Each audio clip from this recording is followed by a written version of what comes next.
Humans have had a close relationship with animals for thousands of years.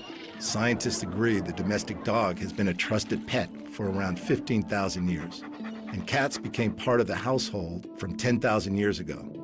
And now it's estimated there are at least 600 million pet cats in the world. Exotic pets have also been kept for thousands of years.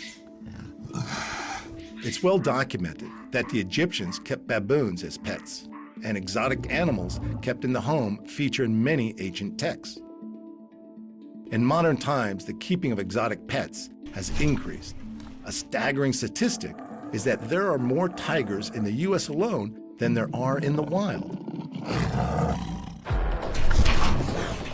Animal owners truly believe they are playing a role in preserving the numbers of exotic animals. But on the other side of the debate, there are those who believe it is a cruel practice to keep any animals in captivity.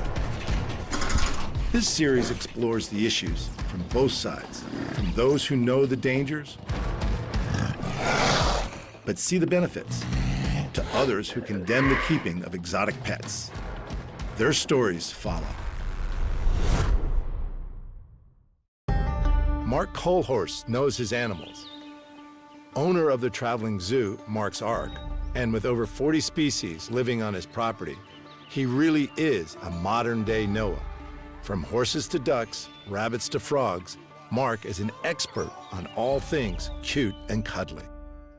But Mark also has a curiosity for the dangerous side of animal handling. His pride and joy are some of the world's most hostile predators.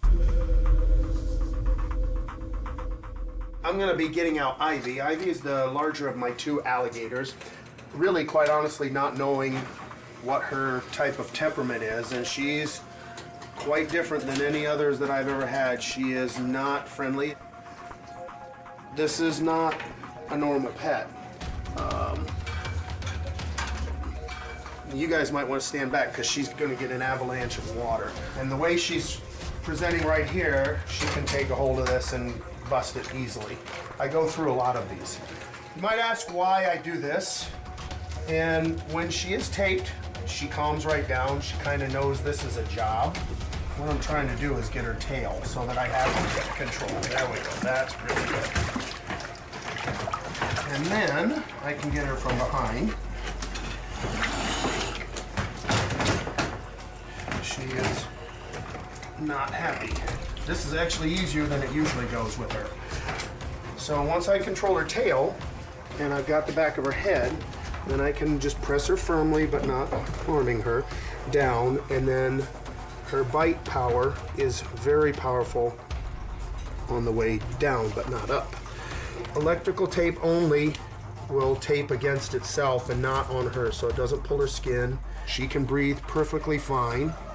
And once I have her subdued like this, she can't bite, and she's really of no danger unless she decides she wanted to use her tail. I would feel completely confident in letting a very small child hold her now. And a lot of people are worried about the claws. The nails, they're not very sharp actually, and they really don't serve a whole lot of purpose. They do dig in the mud. At 4 years old, Ivy's still relatively small. But Mark knows the dangers she will pose once she reaches adulthood. It is likely she will grow to 9 feet long and weigh up to 250 pounds. Once she reaches 5 feet, she will be classified as a Class 3 wild animal, and Mark will need to obtain a permit to keep her. Alligators are probably, in my opinion, one of the smarter reptiles. They definitely have anger. She has almost got my fingers. She has got me across the back with her tail. Even for this size, it would feel like somebody taking a very broad belt across your back and just drive it right back. Exclusively found across America's southeast, alligators are some of the most menacing predators in the United States. Growing up to 15 feet and reaching 1,000 pounds, this is not a creature you want to run into unprepared. I've never had dogs or cats when I was a kid. My parents were very tolerant, and I always had exotics. One of my first pets was a spectacled caiman. It was nasty, evil. I really liked it. My dad enjoyed it too. They're fascinating. They're smart, strong. This type of animal's been around longer than dinosaurs. It's a tricky thing to call this a pet. I've known people that have had 12-foot alligators literally in their basement in the large city of Fort Wayne near here with their toddler child that jumps on its back and played with it and pet it. And the animal had free reign of the basement and a pond, a pool. Now that's a bit extreme for me. That won't ever happen. My child never goes near this animal unless it's in my hands and it's secured. This animal can be dangerous. Encounters between humans and alligators are on the increase in the United States. Worldwide, it's estimated that 1,000 people die every year as a result of crocodilian attacks. I have seen her take raw chicken legs and take that bone and just crunch it in half. I've been bitten by another alligator before, and I thought I was going to lose my thumb. It was an alligator that was about a foot longer than this that I had. And I was in a hurry and a rush to go to a show, and even though he didn't have a temperament like this, he didn't like that hurried pace. He got a hold of my thumb, and the next thing I thought was, there goes my thumb. And he pressed down and bit down so hard it felt like, I can't imagine the pressure. I thought my thumb was gone. Alligators' teeth break off easily, and Mark's attack left him with a tooth lodged in his hand. They have the strongest bite pressure relative to size of any crocodilian, and Mark was lucky to escape further harm while at the mercy of this wild creature.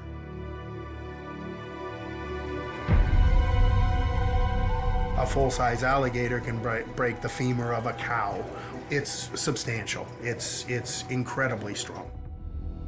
People buy them as a novelty. These are people that they decide they want to get a pet without ever having experience with any kind of exotic animals. They buy it, it's dangerous. They thought it was a novelty. They thought it was going to be cool. It was going to be really neat. And they learn that,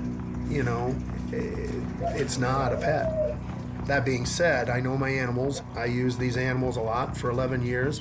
This is a safe animal that I would never, ever, in any circumstances, ever let anybody get injured. While Mark is highly conscientious of his animals, unfortunately, the same cannot be said for all exotic pet owners. Juan Stewart is the Chief Veterinary Officer and National Director of American Humane Hollywood. Juan has spent many years working in animal shelters and is a strong advocate for the welfare and protection of both domesticated and wild animals. These reptiles, these birds, these small exotics, they require so much expertise, it would blow your mind. You get a small boa at your pet store and it's all of 18 inches. Well, one day that thing, if you feed it right and take care of it, it's gonna be, 8, 10, 15 feet potentially, and then what do? I mean, they get discarded. And that's not fair for the animal. They can become wild, vicious, dangerous animals. Years spent dealing with these crocodilians means Mark has experienced firsthand the wild nature of these highly powerful animals. Absolutely, this is a predator. You would not believe what this thing is capable of when it eats. I prefer to feed dead food when there's a situation where I have to feed live. 180 degrees different in their behavior. They are unbelievably fast, unbelievably violent.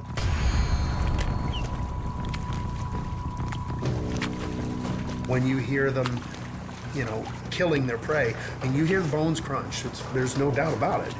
You just hear it. It's and they want to kill it as quick as possible. They're very efficient, very efficient. When dealing with an alligator, as with any wild predator, caution is key. Returning the alligator to its cage can be a particularly difficult task, and Mark approaches it with precision and care. The power is in her hip and her tail. So between my legs here, it's the best way I found to do it. And then I have to hold her very securely because she'll do that. And so she knows she's getting put away, and I've got to be very quick and careful with her because sometimes she'll come back at me. She's got a posture right now. That's an aggressive posture. She's checking things out. She's kind of curious. And she's okay now. She's calmed down. She's gonna probably just go right back up on her platform. She knows everything's done. Like many exotic enthusiasts, one predator is not enough to satisfy Mark's desire for the dangerous and mysterious. This is a Colombian red-tailed boa. She's about 7, 8 years old. Her name is Rocky Balboa. They can vary a lot in their color. She has bronze. This is one of South America's largest snakes, the green anaconda being the bigger. As an arboreal snake, Colombian red-tailed boas are natively found living in the treetops. They have the fastest strike of any snake and can easily catch monkeys and birds out of trees. She's almost 8 feet long. She's strong enough that she could constrict enough to keep my chest from expanding to take in breath. So it's a very, very powerful snake. Even as a trained animal handler, Mark is not immune to the power of these highly dangerous snakes. Caught alone and unaware, he experienced their predatory nature and powerful grasp. I have had incidents before. When I was a zookeeper, I had a much larger one than this that didn't want to go back in its cage. And the snake did not want to let me go. It did not want to go back in the cage. And I struggled with the snake for well over an hour. I could not get to my radio. I was able to get the upper hand on it. I think I just literally had more energy than it did. And I was able to literally take it off like a pair of pants and slide it down. But when I was done, I can't remember, but only a few other times where I was so exhausted in my life. These are the strongest animals, and their musculature and the way they hold on is different than anything else. I've been bitten by large snakes like this before, and they're so fast that you don't even realize that you're bitten at first because it's so quick that even your nerve endings don't fire right. Honestly, you think, was I just bitten? And then you realize that you've got 60, 70 tooth marks in your arm from a snake like this, and it's a ½ inch deep. It bleeds for quite a long time before your blood clots, and it does hurt. Imagine having 60 hypodermics all in one short, small area. This is not a domesticated or tame animal. You never know when you're gonna have a bad day with that animal. You just have to know the animal. I can kind of tell with my animals when they're not feeling good or anything. She's doing fine. She's having a great time. If she were not, she would be closed up and tight. Perhaps the most widely feared of Mark's collection is his tarantula. While its venom won't kill you, the tarantula's razor-sharp fangs and large hairy body make it infamous around the world. I don't know that I'm gonna be holding her. She just bit into this, and let me tell you what, it was quite something. She just dug her fangs right in that wood. I've held her before, but boy, she just drove them right in. This is a Chilean rose hair tarantula, a very common tarantula available in pet stores. They typically have a reputation as being a really calm spider. This is a female. Females can live a lot longer than males, up to 30 years. Males are short, 7 to 9 years. And I've never been bitten by a tarantula. Don't ever want to. She has ½ inch fangs. The venom, though, is described as being relatively benign. The bite is what hurts. I mean, having ½ inch fangs, 2 of them. And spiders are really soft. But what they do when they bite is they grab really powerful, and they bite and let go. That powerful grab is tremendous. Probably the snake and the spiders are the most fearful animals that I have, that I show. I am not a cat person, a wild cat person, small or large cat, and I'm not a primate person. I am completely against those type of animals. Big cats, primates, they're too smart for their own good, and they're dealing with an animal that matures like a human being, except they're a wild animal. And so when something turns 15 and their testosterone blooms 4 times greater than a human being in an animal that's only 30 or 40 pounds, and you yank the chain around the neck of that animal one too many times, and that animal wants to be dominant in a troop, you're in trouble. I worked with primates too long, and They definitely are not a pet. This is something you can control, you can take care of. Primates are not something for everybody, for anybody. Now, normally I would handle spiders a lot easier, come more comfortable in this, but she's, like I said, I'm a little more unfamiliar with her. This is not something I've done many times with her. These aren't for everybody, no, no, definitely not.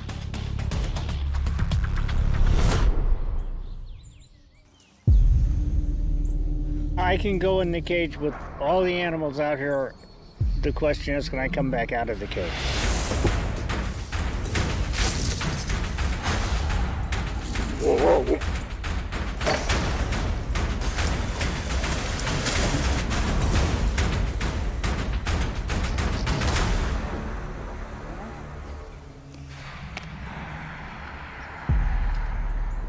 When driving through rural Indiana, there are many sounds you would expect to hear.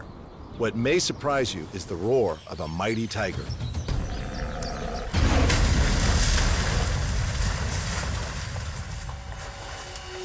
Opened in 1991 by Indiana local Joe Taft, the Exotic Feline Rescue Center is a refuge for the abandoned and the abused.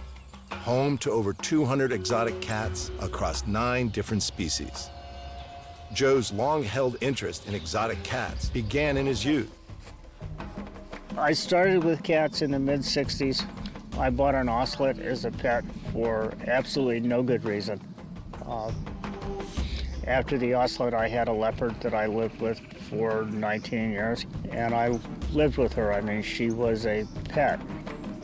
She had a big outside enclosure, but she had 3 rooms in the house, and she had the run of my house most of the time. She slept in my bed at night her whole life. And during the winter, she was under the covers with her head out in the pillow. During the summer, she was over on the couch. Joe's attitude towards pet ownership changed after witnessing the mistreatment many of these creatures face in captivity. What we do here puts us in contact with the 98% of the people who have these animals who shouldn't. And very seldom are we in contact with those 2% or maybe even 1% of people who have them that do a good job. In the United States, laws concerning exotic pet ownership are handled at a state level. Indiana laws are considered relatively lenient compared to other states, requiring little more than a permit for exotic pet ownership. Despite this, many owners don't bother with a permit, instead purchasing animals illegally from breeders online. You could find these animals on the internet, and you could get them for $500 or $1,000. And there wasn't much regulation about their interstate movement. Now there are new federal laws in effect that clamp down on the interstate movement of big cats in the pet market. Unfortunately, a USDA permit is easy to come by, and if you have a USDA permit, then you can move the cats back and forth across state lines. On the other hand, there cannot be any money involved in those movements. And frankly, you know that most of the exchanges involving these animals, there is money involved. All of the cats at the center are rescues, arriving from zoos, circuses, breeders, and pet owners around the country. Joe has made it his mission to rescue ill-treated felines and educate the public about these beautiful and mysterious animals. A lot of these cats come here poorly nourished. You get an animal like this in a little cage and upset, and he snaps at something, they'll break their teeth off. So cats would come to us with big grooves cut in their teeth right at the base, and then it wouldn't take a lot of impact with something just to snap those teeth off. Although I've certainly seen upset tigers hit steel bars and teeth just break. Many of Joe's rescues arrive in cages not suitable for their size. With over 25 years on the job, Joe has seen firsthand how mistreatment can have long-term physical and psychological effects on these majestic creatures. These were circus lions. When the guy that owned these retired from the circus, he wheeled 9 big cats into his barn in circus wheel cages, and that's where they spent the next 10 years. 6 years into that, he bought another tiger and put her in a 5x7 cage, and she lived in that for 4 years in that barn.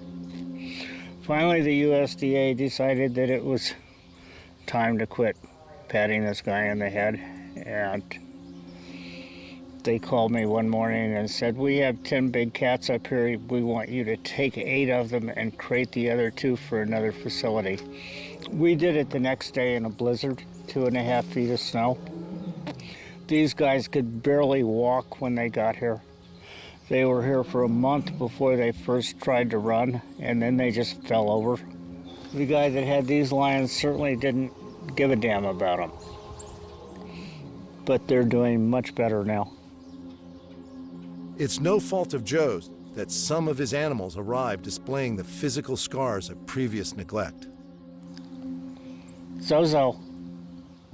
She walks in a circle because for 4 years she was in a cage that was 5 foot by 7 foot. And she didn't have the ability to walk anywhere else. Years of mistreatment can also have significant behavioral effects on the predator, with many of the felines arriving depressed, anxious, and overly aggressive. I don't do things that would make me afraid. You know, after working with big cats for over 50 years, I know the things that people do that are scary. And one of my serious goals is to be able to do this again tomorrow. So you can't do that if they hurt you. Huh, come here. Hi. I mean, she's as sweet as can be, but she is full of energy, and she would certainly break me. Even with the protection of a fence, Joe knows never to let your guard down around these vicious predators,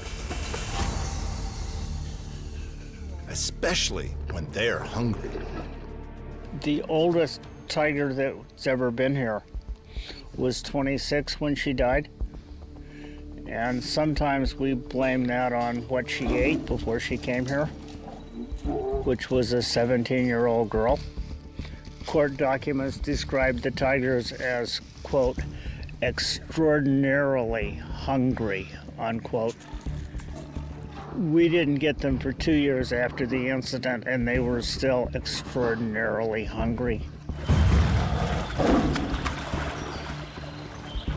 They were all part of a traveling animal show, and the guy had jury-rigged some cages in a barn so he could go out and party for the winter, and left them in the care of a young girl who did not have a reliable source of food, and they hadn't been fed at all for 4 days.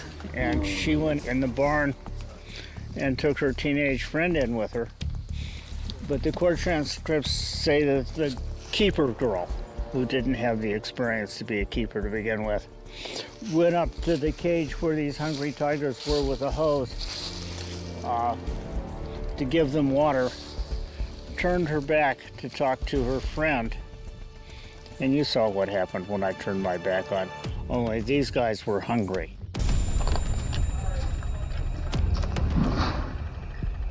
And the tigers reached out and grabbed her and pulled her back to the fence. And her teenage friend ran up to try and save her. And they grabbed her friend's arm and pulled it off and ran off and ate it. And the girl died on the floor. Sadly, this shocking attack is not an isolated incident. Since 1990, more than 300 dangerous events involving big cats have occurred, resulting in the deaths of 4 children and 16 adults. The staff at the rescue center are highly trained and well aware of the risks associated with working with such a powerful animal. Regardless of the situation, these are dangerous predators. I wouldn't want to go in there and let her sit in my lap. She would definitely take your fingers off as a food source. You can see she's not interested in that much anymore. Where did you get that big belly? You're not a skinny little girl anymore, are you? No. Since opening the rescue center, Joe and his team have saved countless big cats from all around the country and have had their fair share of close calls. Bruises, scratches, and broken bones are all part of the job when working with some of the world's most formidable predators. However, these big cats are not Joe's only threat. His work also receives public backlash.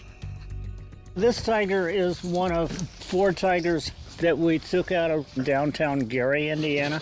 This was a federal seizure, and the USDA called us the day before we were supposed to take these cats and said, we're afraid to be in this neighborhood in the afternoon.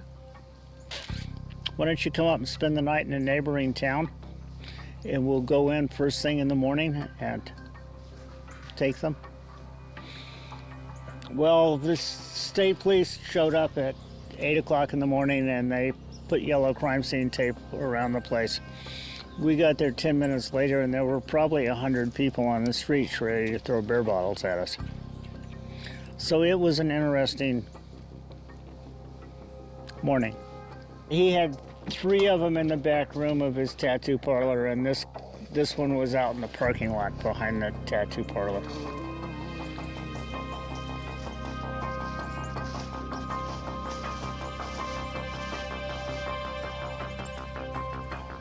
Look at his claws now. See those claws? Children. These guys came here when they were 6 months old. The U.S. Fish and Wildlife Service asked us to go to New York and take a leopard, which we did. And as we took the leopard, they told the guy, we're not going to prosecute on this, don't do it again. He must have been on the phone buying these leopards before we got all the way out of his driveway. And 6 months later, after his wife escaped from being chained and beaten in the basement stairs, she went to the police, and the police came back and found 2 leopards and 4 kids. So we went out and got these 2 leopards. But for Joe and his team, the risks are worth it to see these magnificent, powerful creatures given a second chance at life. This tiger came from Branson, Missouri, where he was in a magic theater, where they cleaned his cage every day with bleach. Didn't particularly bother to rinse the bleach off.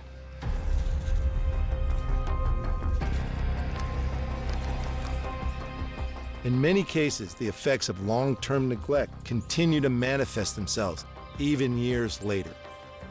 He had bleach burns on all of his feet. He could barely stand up. See how he still holds that 1 foot up?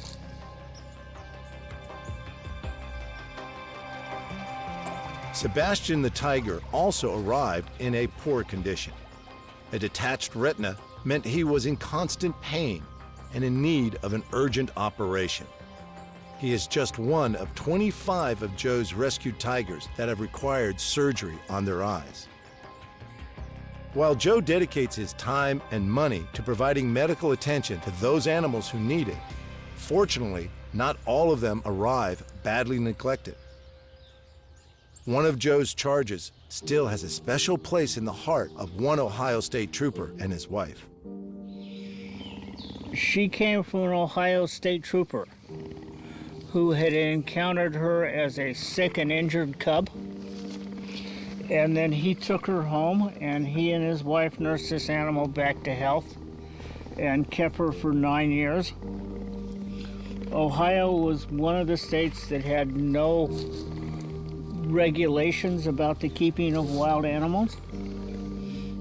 And then Ohio passed some incredibly knee-jerk regulations. And as a result of those regulations, this state patrolman was forced to give this animal up. On October 18, 2011, Ohio resident Terry Thompson let loose his vast collection of exotic animals in the streets of Zanesville. 56 animals, including black bears, mountain lions, Bengal tigers, wolves, and leopards roam the streets, terrifying residents. Shortly after, state legislation was changed, making the private ownership of wild animals and restricted snakes increasingly difficult. Even before I came into the legislature, there were some issues at hand with wild animals. You know, they got talked about, but then after a couple months, it kind of went away. We wanted to make more than just a motion with this. We wanted to actually implement something and get something moving. And when we looked at this legislation, we wanted to be different than any other state. Everyone said, well, look at the other states and look what they're doing around you. We didn't want to do it that way. We wanted to make this Ohio, and we were going to stand and make it Ohio law. And that's how we wanted to do it. We didn't want to base any of the legislation off what other states were doing. We went over to get the cat. He lived way out in the country. We had a hard time finding him. When we finally found the house, there was a state police car out in front, and I thought, we're too late, there's been trouble. But as it turned out, he was the owner. Of all the cats that we have here that had been privately owned, this officer and his wife are the only people who come to visit, and they come every few months. Considering the number of cougars in this country, the number of people who are hurt or killed by cougars is minuscule. You have to really trigger one of these animals to come after you. Most people that are attacked by cougars don't know there's a cougar there. I mean, if you're jogging down a mountain trail or mountain biking, you can go by one and trigger all of their chase instincts, and they will chase you. While many of these owners have good intentions, according to Joe, a lack of understanding about how to properly care for the wild animals often results in mistreatment and neglect. You know, there are people who have these animals, people in private hands, who take incredibly good care of them. And I'm not against that. I'm against poor care. I'm against incompetent ownership. Indiana, I think, has some pretty reasonable state regulations. If you can acquire one of these animals legally and you can jump through some hoops, you can get a permit to keep one in Indiana. So, you know, in that regard, we're certainly not in favor of seeing them, you know, for sale in your local pet store. But there are people that take good care of them, and I'm not in favor of seeing them taken away from them either. We're making a difference for one animal at a time. We're not making a political statement. We're not saying that people should or should not have these animals.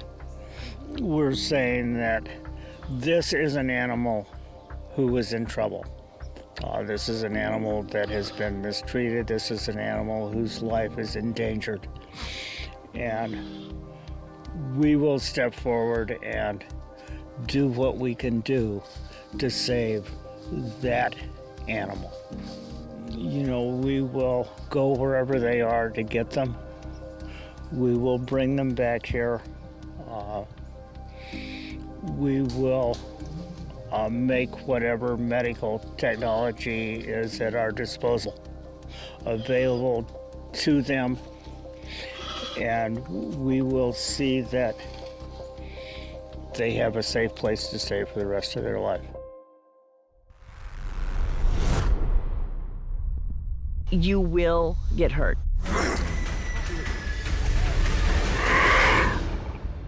Are they gonna kill you? No, they're not gonna kill you, but they're gonna hurt you. They will scratch you up pretty bad. Val Mahler is crazy about bobcats.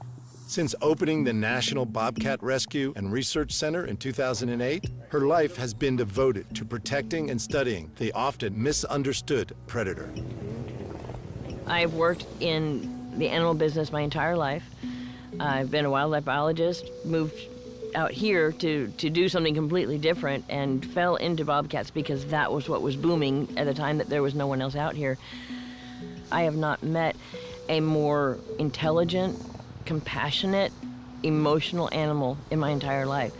Bobcats, in comparison to their body size, have the largest brain of any of the felines. It doesn't matter if it's wild or if it's one that's been raised in captivity. They all have this deep emotional bond with each other or with their human people. If they're a pet, they develop a deep emotional bond.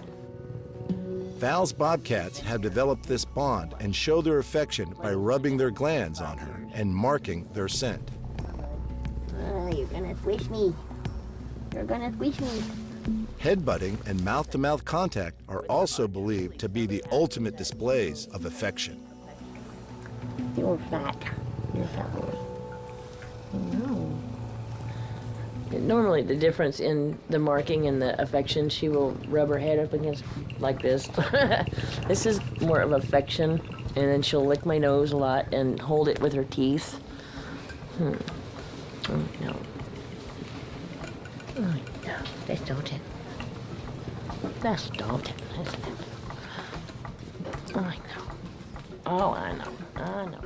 Despite their friendly appearance, Val knows that the best place for these predators is out in the wild. Bobcats really do need to live in the wild. The reality is a bobcat is a wild cat, F0, they are wild. And so to put a wild animal, even if it's affectionate, even if it loves you as a cub, to put it into a pet environment is really just, it's just not, I don't know, but it's not realistic. They are going to tear your house up. They can't be a house pet. If you are going to keep them as a pet, which we never condone, they need to be kept in large cages. You need to have the funding to be able to feed them every day. They're an obligate carnivore. They have to be fed meat. If you go to the grocery store and buy food, you have to use supplements to supplement that so it gives them the appropriate minerals and vitamins. So understanding what kind of animal they are, what the responsibility is to them as an emotional animal that you cannot just leave. You can't go on a vacation and leave them behind. Val's bobcats remain highly territorial, and their unpredictable and ultimately wild nature make even the calmest of bobcats a dangerous choice of pet.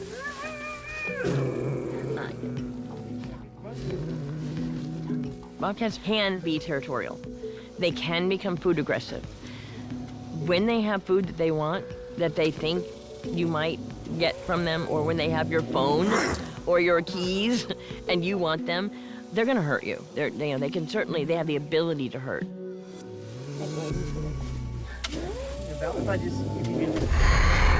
I'm so sorry. You okay? That just startled me. Yeah.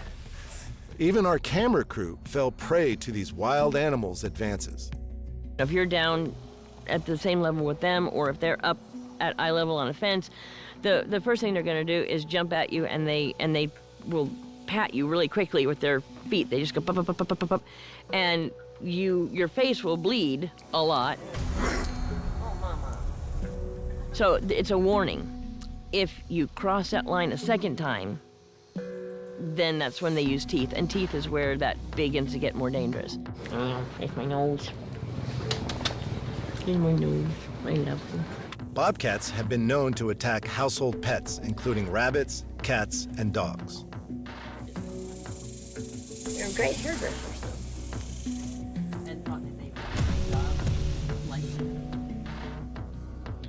Even animal lover Val, who has around 50 animals living in her house, won't let the cats roam freely. I would absolutely not keep a bobcat running around my house. To me, that would be insane. I have over 70 on the property. I have my choice of every personality and every, the extremes, one end to the other, from the sweetest to the craziest. And there's not one on this property that I would comfortably put into my house. Bobcats are nocturnal and primarily hunt under the cover of night. With a diet consisting of small and medium-sized mammals, this fierce predator will first stalk its prey before striking with razor-sharp precision, cutting the spinal cord of its unsuspecting victim. Val considers that the urbanization of traditional rural areas has, in fact, provided an almost ideal hunting ground for the bobcat. the planting of domestic shrubs, trees, and lawns has increased rabbit, bird, mice, and squirrel populations, all of which are the perfect bobcat prey. Bobcats are also known to kill prey much bigger than themselves. And while they often hunt by stealth, they can deliver a death blow with a leaping pounce that can cover 10 feet. Cats, too. What are you doing? He wants the toy. Their reputation for being vicious and predatory hunters has made bobcat trapping commonplace in the United States. As we know, their environment is dwindling. They're preyed upon, they're killed. So it's not the most friendly place for them outside of the borders or the safe walls of private ownership or animal company ownership. Bobcats are common throughout North America and are found in a range of diverse habitats. They adapt well to many different living conditions and can be found in forests, swamps, and deserts. In the last 10 years, their urban population has also increased significantly. When we talk about an urban bobcat, we're talking about an animal that has adapted to live in the urban environment. There are 12 and questionably 13 subspecies of bobcats. The science is still outstanding on it. The smallest of the subspecies are down here south in Texas along the southern borders and in Mexico.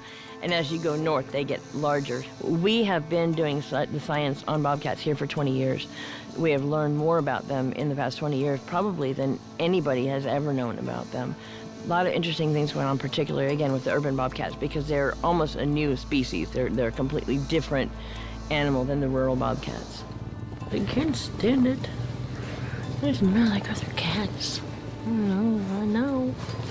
It's a matriarchal society in the urban environment. The girls are in charge. The boys generally are really submissive to them. When you see two bobcats fighting, it's largely the females. Bobcats live a solitary lifestyle, only interacting with others of their kind during breeding season each winter. They are territorial, and run-ins at the wrong time of year are often violent.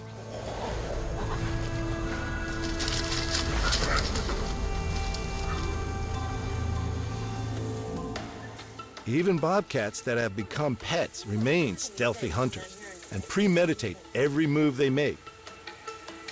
Val is taking a risk every time she interacts with these highly intelligent hunters. Yet she wants nothing more than to see the bobcat population thrive and survive. Yes, there are lots of bobcats in America today. There are. And in 20 years, I think there's every likelihood that we could lose all of them due to inbreeding and genetic issues and disease, and it could take out both the urban and the rural cats. So I think that our work here is important, understanding them before this happens, and being ready for it when it does happen is going to be a very important part of what we do.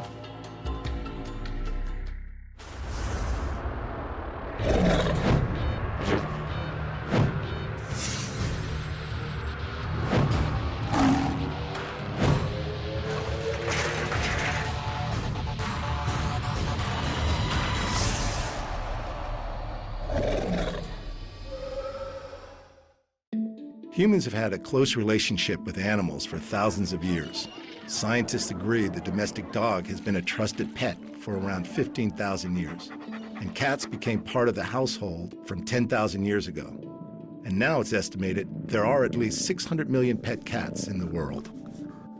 Exotic pets have also been kept for thousands of years. It's well documented that the Egyptians kept baboons as pets, and exotic animals kept in the home feature in many ancient texts. In modern times, the keeping of exotic pets has increased. A staggering statistic is that there are more tigers in the U.S. alone than there are in the wild. Animal owners truly believe they are playing a role in preserving the numbers of exotic animals. But on the other side of the debate, there are those who believe it is a cruel practice to keep any animals in captivity. This series explores the issues from both sides, from those who know the dangers, but see the benefits, to others who condemn the keeping of exotic pets. Their stories follow.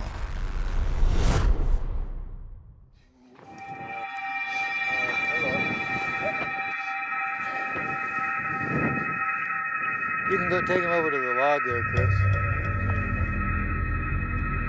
In the course of raising animals and having certain ones, sure, I've gotten bit before. You can't be in it 50 years and not have had an incident here or there for whatever reason it might have been at that time. And generally, it's been my own fault. Here, come here. Easy, easy. See, that's him. He's actually very happy about that. He just wants to play in the worst way. Although this attack was unexpected, for Luke the lion, this was apparently playtime. See, like that, jumping on me, that was all, he's all happy, but you see how he was stalking in the bushes, he thought, oh, and it's a big game to him. Yeah, it's all him saying hi. He has his claws, but he didn't use them. I mean, because a lot of times just in play, you see that? That's hot. You can't go under the trailer. Steve isn't too bothered by the game Luke is playing. He's worked with exotic animals for around 50 years, and he's seen this kind of behavior before. Lions are quite social animals, and within their pride, they are often affectionate with head rubbing, licking, and purring. However, no matter what your experience working with lions, these animals are quick and they are predators with speed on their side. Very, very quick. Say if you were clear at the other end of this pen and he was here, you would never outrun him. He would catch you for sure. I mean, they are extremely fast when they want to be. A lion can run up to 50 miles per hour, but only in short bursts, so they need to be close to their prey before they attack.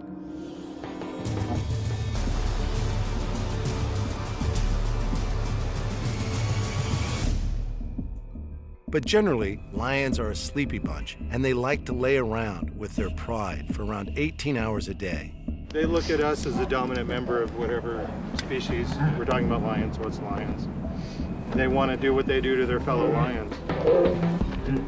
We just don't like it when they bite and claw us, so we curtail that. Hi. Yes. Chris Edrington works alongside Steve Martin, training animals to work in film and television.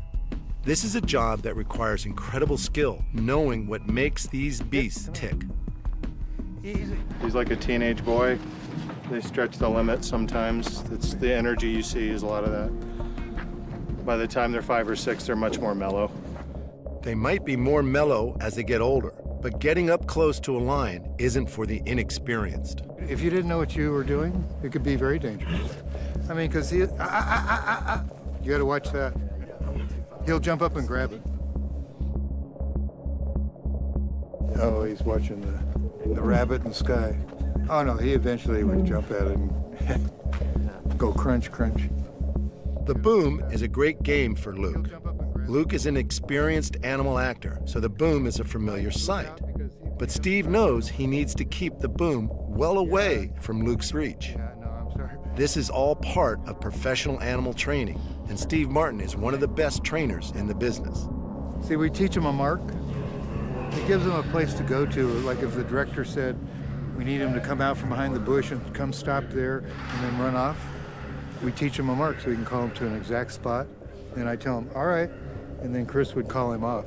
If you watch a lot of shows, you'd start picking up on that, oh, okay, I get it now. Because you see him come up, skid to a stop in an exact spot. Usually it's always a trained behavior to go to that.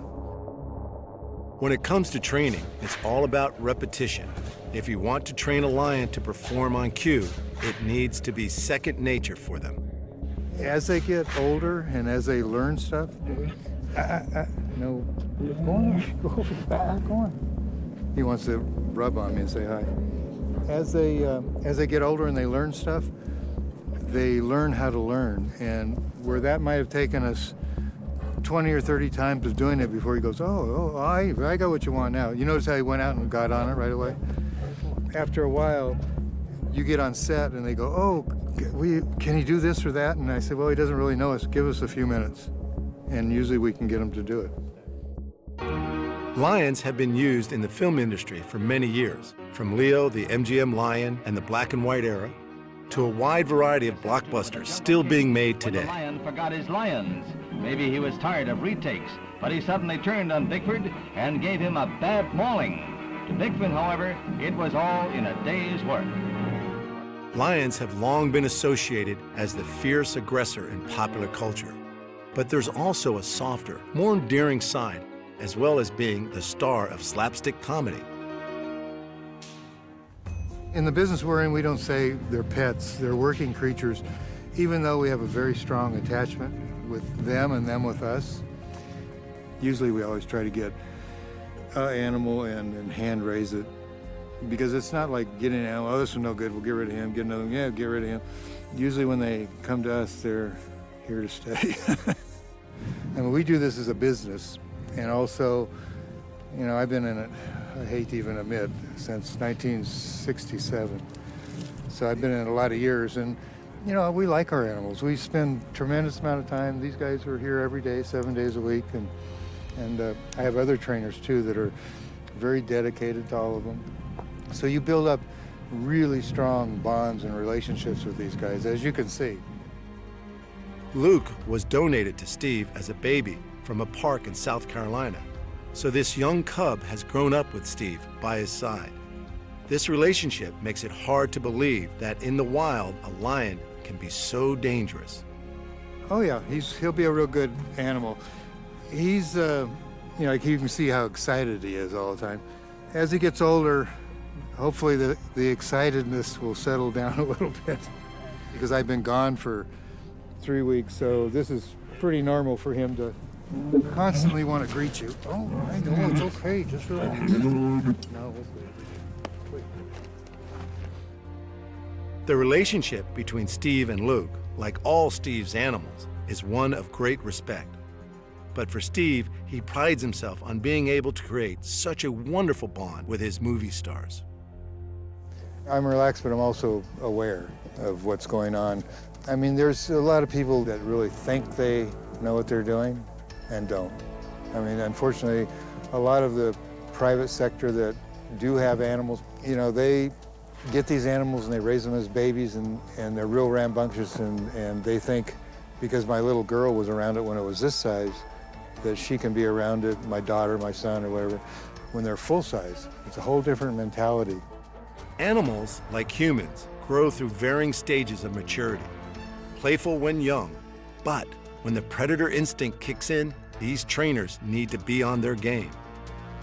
The cats are a bit more of a predator than a lot of animals. Like bears, for instance, they're not necessarily a real predator like these guys are, and they're a little more intelligent in that direction. Where these guys basically, they respond out of, you know, contact and well, their main drive is being fed for what they're doing. You see what he's doing right now? He's begging. He says, Chris, give me a piece. Is it a good boy? No? No, quit. Juan Stewart is a vet with American Humane, and part of his role is to ensure the safety and well-being of all animal actors. I frequent sets and even the animal companies that provide these dangerous animals to the films. I've had experience and time around a lot of them. You can go back and forth, and you may have a moment where you're with someone who's very experienced, has the expertise, and you would say, I feel safe. I think the people around these animals are safe. And then you'll have a moment with someone else who doesn't have the experience or the wherewithal. And you know immediately that that animal poses a threat, potentially a lethal threat, to that person and the people around him. For Steve and his team of professional animal trainers at Working Wildlife, every animal is special, whether it's a big cat, chimpanzee, or even a bear. This is one of the top go-to companies for animals in high-end TV commercials and blockbuster movies. For such a setup, being vetted is important for their reputation. The American Humane, we have them come up all the time. They brought somebody from Australia, from New Zealand, and around the world, and they want to see how you handle your animals because they have humane departments throughout the world. And we call them and ask them to come because there's certain groups out there, which I won't say their names, but are highly against what we do because they think we starve and beat our animals and all that. So I don't know how you could take an animal you abused on a set with like 200 people and not have it kill you, you know? So it's all a positive reward system in all the training that we do. With so much experience, the working wildlife training is a slick operation. But for the animals, it's often about playtime and fun. They know there's a reward on offer if they hit their mark. These creatures leave it up to the trainers when it comes to the serious side of the business.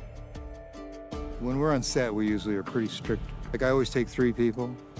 Those other 2 people, they're not just watching what I'm doing, they're watching what's going on. I'm watching exterior things.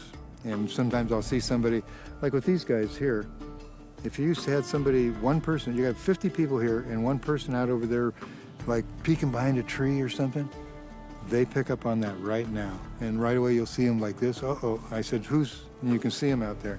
So we try to keep a handle on all exterior stuff that's going on when we're working. One of the stars in the animal lineup is a Kodiak bear named Tag. He's obedient, playful, and likes a crispy treat or two. But when you're working with bears, it's always best to be cautious. Bears can be very dangerous. I mean, under the wrong circumstances.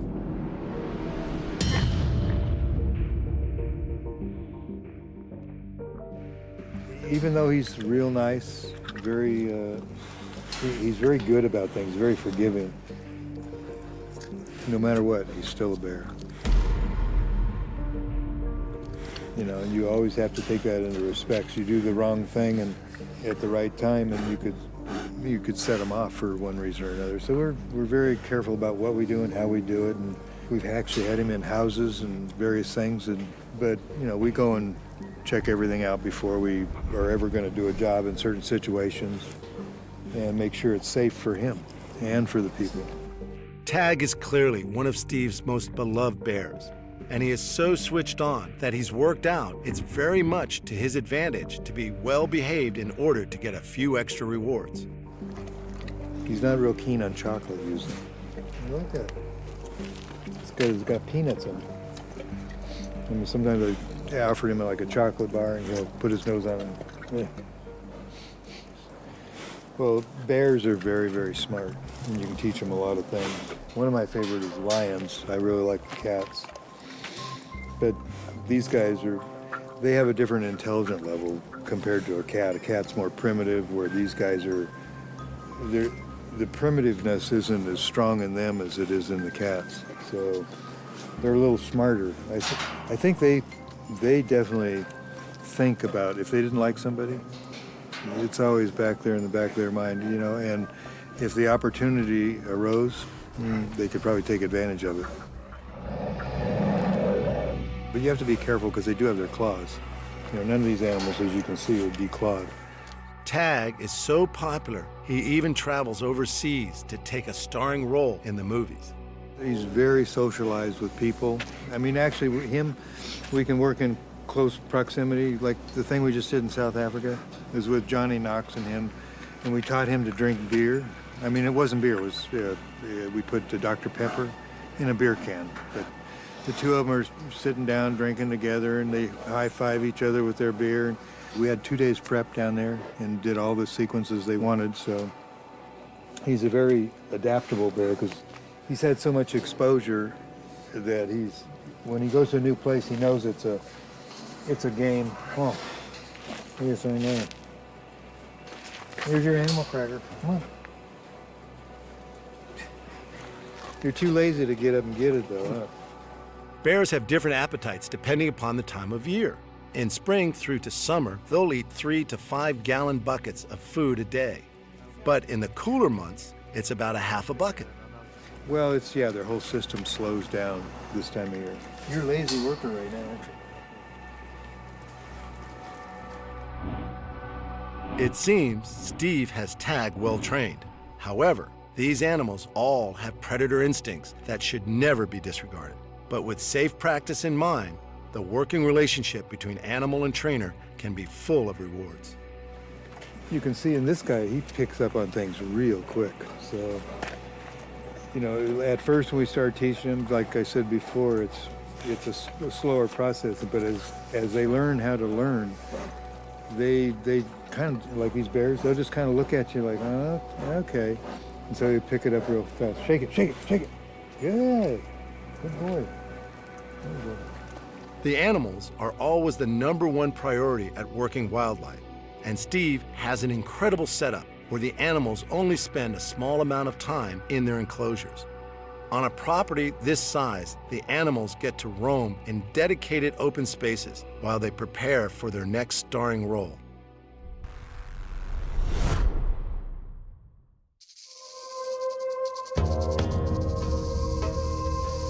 The fear of snakes is one of our most common phobias. But why do we have such an adverse reaction to snakes, even though most of us have never seen one in the wild?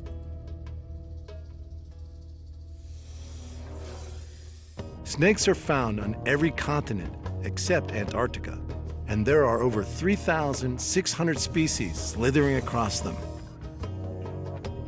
Most are non-venomous, but the ones that are venomous can kill, which gives all snakes this bad reputation. However, John Cann and his snake-loving family find them irresistible. People are scared of snakes because of the unknown factor.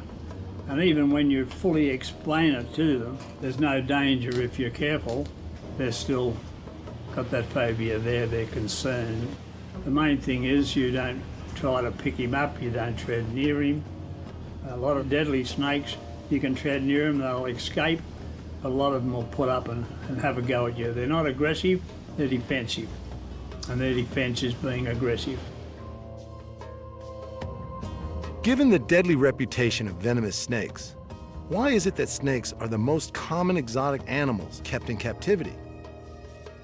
John's unique family story goes some way to answering this.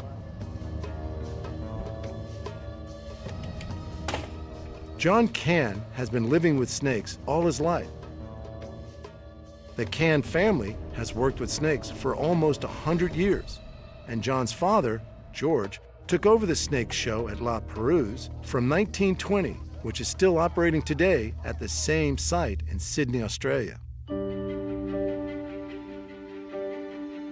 The original show was promoted as the Snake Pit of Death, guaranteed to draw a crowd. John and his brother George Jr. have been extremely close to snakes their whole life. So much so that John is a leading expert and author on the subject of snakes and other exotics. Since his retirement from the snake shows in 2010, John has had more time to concentrate on writing books about these cold-blooded reptiles that have fascinated him since childhood. Dad started when he came back from the First World War. He was still in the army in February 19. Come back from France. There was nobody doing the snake show, and he was the snake man by then. So he went and caught a few snakes and set up the pit at the La Perouse. And Mum used to be the Cleopatra. She was the first snake show lady in Tasmania when she was 13. Mum worked on the same showground as Dad, and down the track they got married. Whenever Dad was bush, Mum used to do the show at La Perouse. Never with real bad snakes, I can assure you. She probably had pythons and a few black snakes. It's uncommon for exotic pet ownership to cross over many generations. But for John Cann, the handling of dangerous snakes is a family tradition. The collection of snakes includes some of Australia's deadliest species. We got most of our snakes from around here, but we used to travel the country a lot when we was getting snakes for milking. We used to go to different lake countries in New South Wales, down into Victoria. But generally speaking, we used to get local snakes. When they weren't using local snakes in the show, John and his dad regularly traveled into the countryside looking for new exhibits to include. When I was a kid, I was in a swamp at Nowra one time. I was probably about, 8, 9 year old. And Dad used to always hunt with his trousers rolled up around his legs. And he was in the water where this big black snake was. He was over 2 metres, thicker than your arm. And Dad was battling to get that snake in the bag. But he said, pull my trousers down. And before he knew it, I unbuckled his belt and pulled his trousers down. His trousers were floating in the bloody water, and he didn't see the funny side of it. Later on, he always said, roll me trousers down.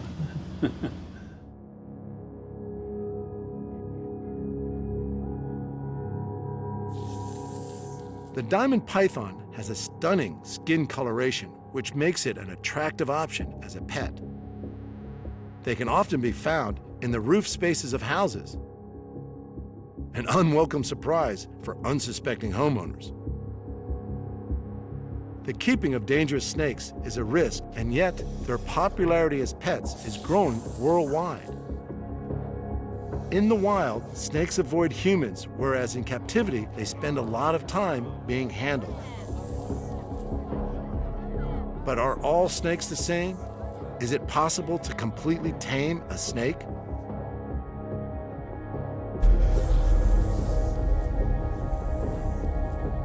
They all have their own temperament, whatever mood they're in, but some of our deadliest snakes do quieten down in captivity after a time, and people, in my opinion, carelessly put the venomous snakes around their neck. And as I photographed in one of my book, a friend of mine kissing a tiger snake, and that's the snake that killed him. So you can never be certain they're not going to bite even when they're quiet. I have had friends of mine in comas for weeks and weeks after bitten by a snake they reckon would never ever bite them. So.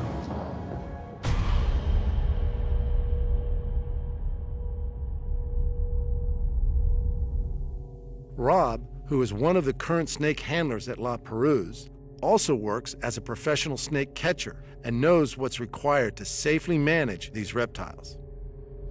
The experience of being bitten by a snake can sometimes be a good lesson. Best avoided, but I have been bitten by venomous snakes.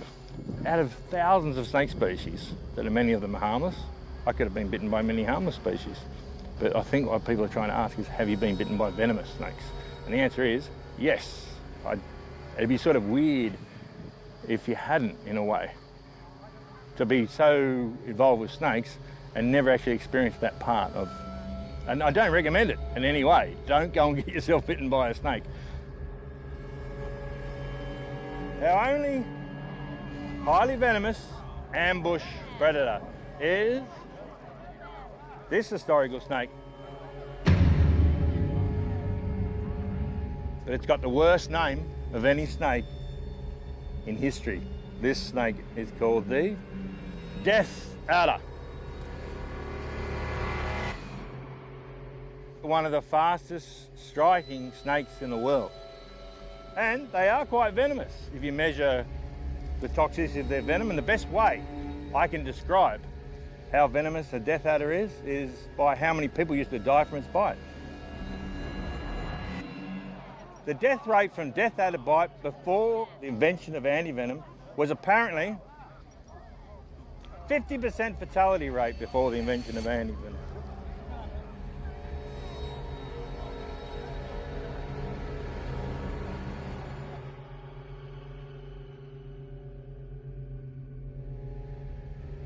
Even when you're an expert with snakes, it must be remembered you could be dealing with a venomous snake that won't hesitate to bite if they feel threatened. John's dad survived the ordeal of being bitten by a tiger snake. He got a very bad bite from a big tiger snake on the ankle there, and the snake really hung on and gave him a lot of venom, and all he did was say to his friend who was with him at the time, "Don't tell the missus about it," you know. But she knew, she could see the look on his face that he was bitten. But that bite would have killed a normal person, I would say. Could have been within 10 minutes, it could be an hour or two. It was a bad bite from a big cranky snake. Tiger snakes, one of the world's deadliest snakes, are highly venomous and found in subtropical and temperate regions of Australia.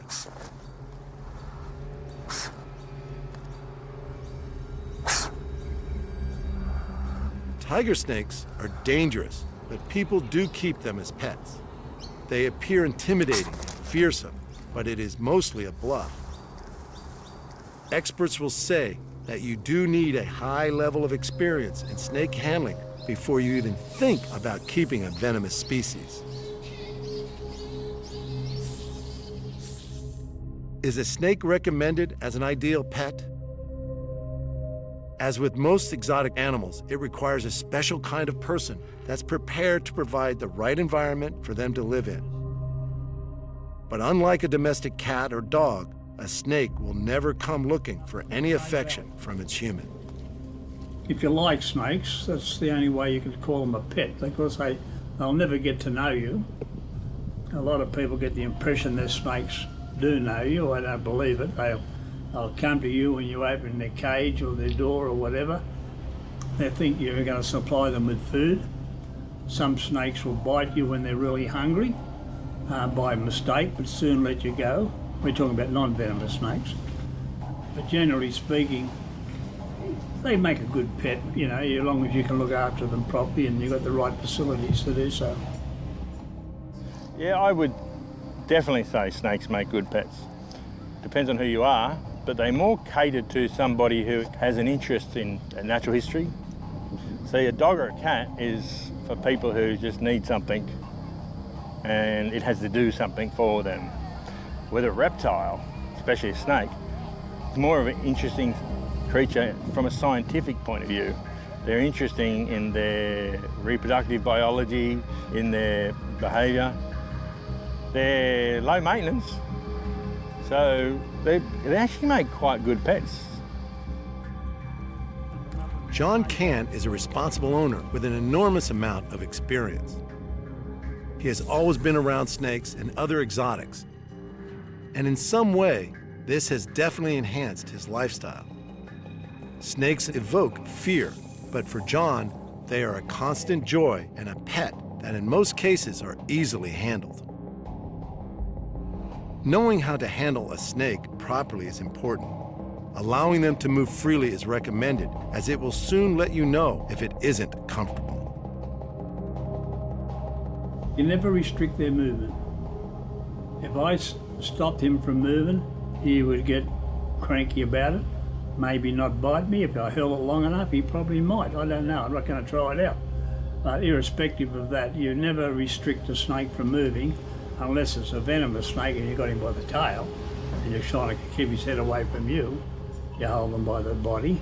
But as a so-called pet or that python, you don't restrict their movements. John's diamond python is from the python family, which are non-venomous and known as constrictors. Tightening slowly around their victim, constrictors coil their body around the prey until they are suffocated and ready to consume.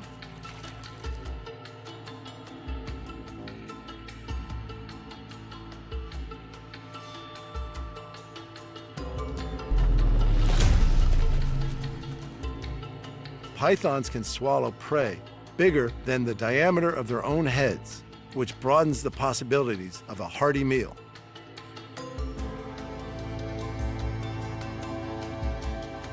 The snake pit at La Perouse provides the opportunity for the public to get up close and personal with some of Australia's deadliest snakes in a controlled environment.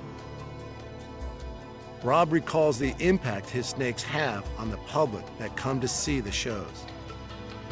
People react here to snakes a lot better than they do when it's in their house.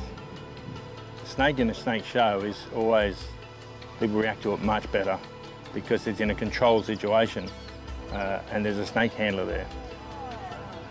If you bring the snake over to the wall to show them, they step backwards at the same rate. And some people even scream when the snake heads in their direction. So the people are as highly variable as the snakes are.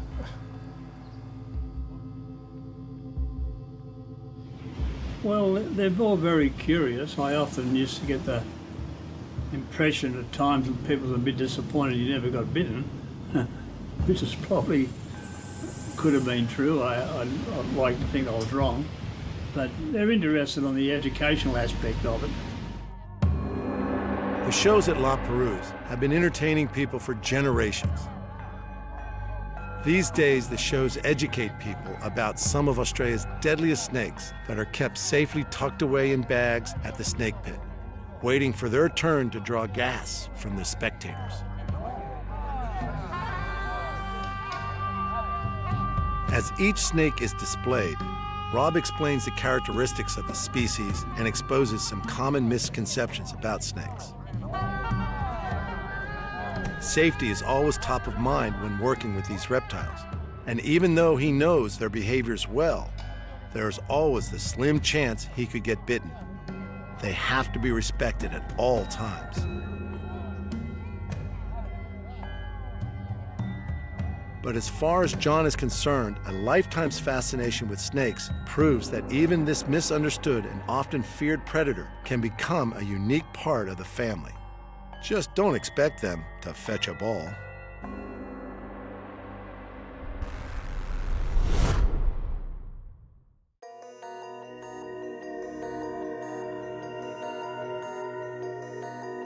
Australia's largest island, Tasmania, is home to some of the world's strangest animals.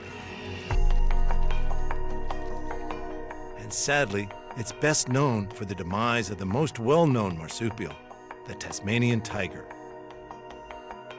Extinct since the 1930s, it may come as a surprise that they were once kept as pets, but even this could not guarantee the species' survival. The debate around exotic animals as pets is now centered on the other recognizable Tasmanian animal, the Tassie Devil.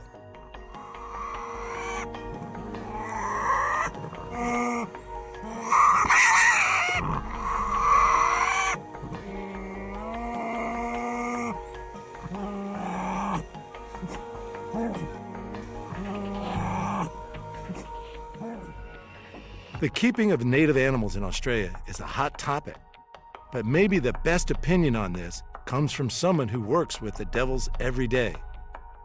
Alicia looks after a colony of devils, and one in particular is young Hurricane.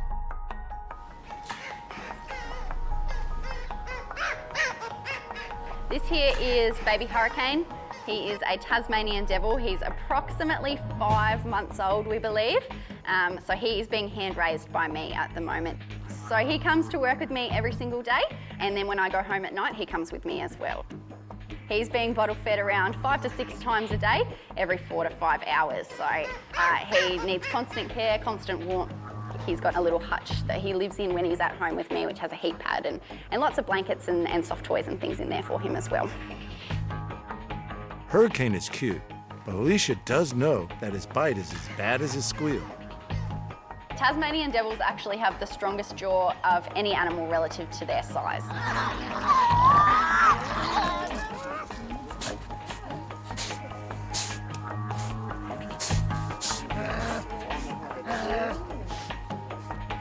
The second strongest jaw belongs to the tiger. Therefore, pound for pound, Tassie Devils can actually bite you harder than a tiger. An average adult male weighs in at around 18 pounds. Its muscular build and strong jaws mean it can tear into wombats weighing up to 65 pounds. You pop him down on the ground and it's natural instinct for him to want to chase you. So what he'll do is he'll chase me for as long as he needs in order to find my leg and climb back up my body. So he comes home with me and terrorizes my living room.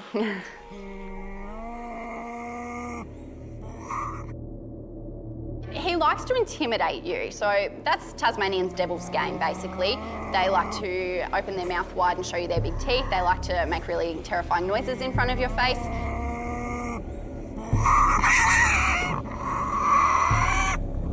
He likes to approach and likes to try to scare you out of his territory if he doesn't want you to be in there. If he does bite you, it's going to hurt, and it's probably going to scar as well. So you need to watch those signs really carefully and make sure that you are safe while you're in there. Devils could be good pets. their size, the sleeping habits, and what they eat, is similar to that of a pet dog. But unlike dogs, when Hurricane reaches sexual maturity, a different approach is needed. He's going to be fine for at least 2 years until sexual maturity kicks in, and then he's not going to be aggressive, he's just not going to be friendly anymore. So I would not be able to hold him up like a baby with his face next to mine and feel confident that there isn't a chance that he would bite me. Once sexual maturity kicks in, he turns back into a wild sort of devil, and his sexual instincts kick in, and that becomes his main priority. If I enter an enclosure where a female is, or where he can smell a female, then I then become a threat to his chances to having that female, and he does become a little bit more aggressive and will want to remove you from his enclosure. I actually hand-raised Hurricane's mum and dad, so I was comfortable with them for a long time. His dad was very comfortable with me until sexual maturity hit at around 2.5 years old. I could still pick him up, he'd climb up my leg and be happy to have a cuddle, just like your friendly dogs and cats at home, until about 2.5 years old. And then once he started to feel like a big boy, it became very unsafe to go in with him then.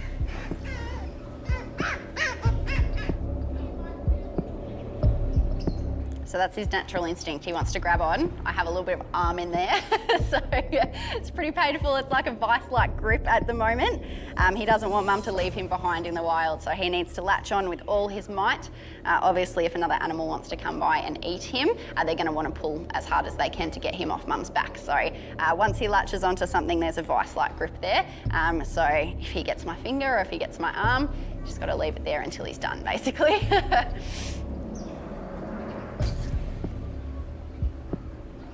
There's little doubt that a tight grip could cause serious injury. The devil's bite force is an obvious deterrent to human contact. It's less damaging, but when they're adults, you definitely don't want them to bite you. So you're always watching their behaviour to make sure that they're not showing any aggressive signs like that. As adults, if they were to bite you, it's usually just a warning bite. They'll bite you in an attempt to scare you, and then they're going to let go straight away. So they're not going to hold on, which is wonderful, because otherwise you could end up with some broken bones depending on where they were biting you if they really wanted to. Welding gloves is one good thing that you should always be wearing if you are going to have to handle the devil. It's not going to help you too much, but it's going to help a little bit. Holding them at the base of their tail is the safest place if you can get to it.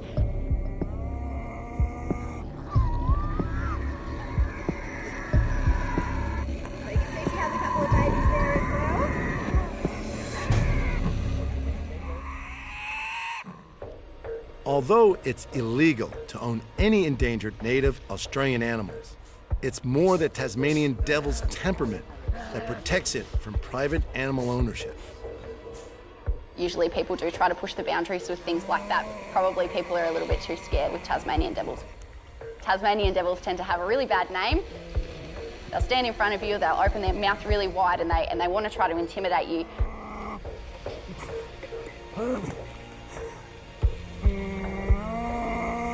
People will tend to see that sort of behaviour and tend to think, I don't want to go anywhere near that Tassie Devil, so I don't think anyone really even wants to have them as pets, which is good.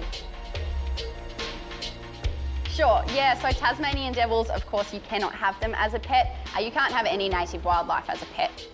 The Australian government just does not allow you to do that. It encourages then people to illegally take those animals out of the wild, which you want to discourage, of course. So Tasmanian Devils especially you cannot have. They're an endangered species.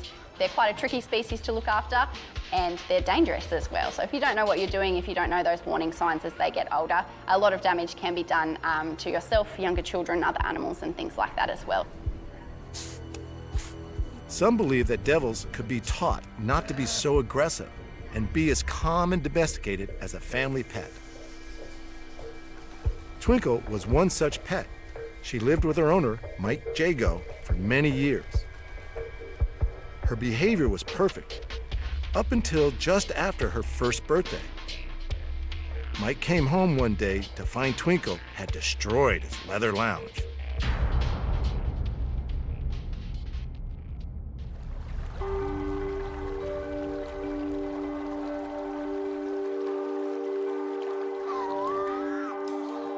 When the thylacine died out, the Tasmanian Devil took over the title of the largest known carnivorous marsupial. but where the thylacines' relatively docile nature made it suitable as a domestic pet. Even hand-reared devils are far from safe to be around. Some experts say that had devils been domesticated for generations, they may have become more predictable and better behaved. Domestication may also help in saving the species. It is estimated that 90% of all devils in the wild are affected by an aggressive cancer which is threatening their existence. Many believe we are witnessing the demise of a species and that captive animals may be the only way forward. Private ownership may still be a possible solution to the conservation of other species, but the issue remains contentious. Is domestication really a viable solution? In some states here in America, it is outright legal to own just about anything, but that doesn't make it okay, and it doesn't make it beneficial to the animal. Just because it's legal doesn't make it right, and we know that. You know, animal ownership is certainly, underscores that, and it's an evolution, you know. The understanding of the care, the welfare that goes into a lot of these animals, it's an evolution, and it takes time. Tigers and lions, for example, have been successfully bred in captivity, but none have ever been reintroduced to the wild. To save cats, you've got to have that entire ecosystem intact. Any part of that food chain is out and the cats are going to die.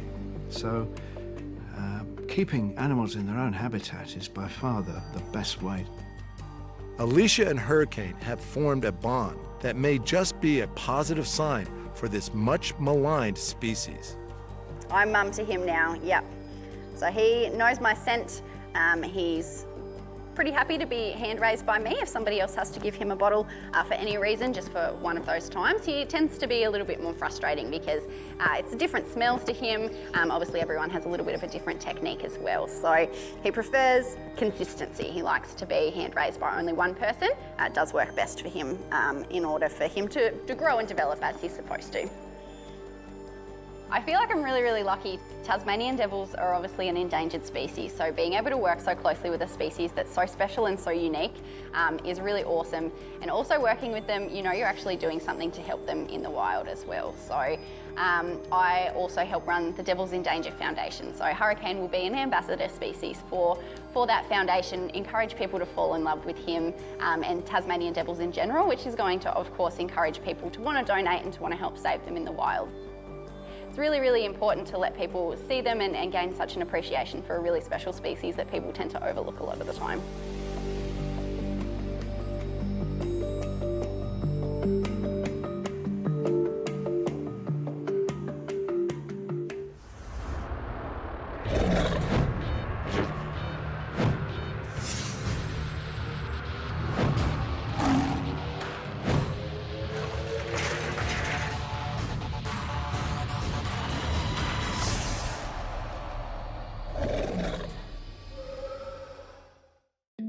Humans have had a close relationship with animals for thousands of years. Scientists agree the domestic dog has been a trusted pet for around 15,000 years, and cats became part of the household from 10,000 years ago. And now it's estimated there are at least 600 million pet cats in the world. Exotic pets have also been kept for thousands of years. It's well documented that the Egyptians kept baboons as pets, and exotic animals kept in the home feature in many ancient texts. In modern times, the keeping of exotic pets has increased. A staggering statistic is that there are more tigers in the US alone than there are in the wild. Animal owners truly believe they are playing a role in preserving the numbers of exotic animals. But on the other side of the debate, there are those who believe it is a cruel practice to keep any animals in captivity. This series explores the issues from both sides, from those who know the dangers, but see the benefits, to others who condemn the keeping of exotic pets. Their stories follow.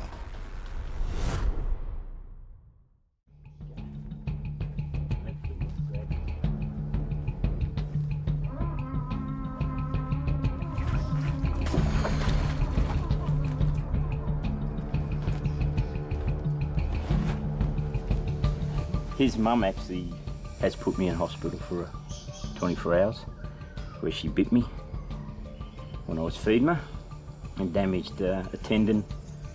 And if I release any pressure off him, he will know that, he'll feel it, and he will then react to that. Extremely strong, extremely strong. You can stress them out too much, yeah, but when he's that little, he's okay, because they're not going to attack you just because you're there. But if you land on and get too close, it's like anything, you're in their space, they're going to let you know. But look at that, it's beautiful, isn't it? Yeah, okay, yeah, okay. I might put him back so he doesn't stress out too much. Australia has a reputation as having some of the most dangerous animals in the world. Gane Doyle has been bitten by almost all of them.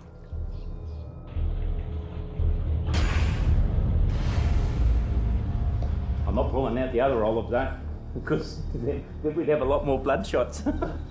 At over 12 feet long, the olive python is Australia's second largest snake. And although it's not venomous, it regularly preys on rock wallabies and even small crocodiles, ambushing them from under the water.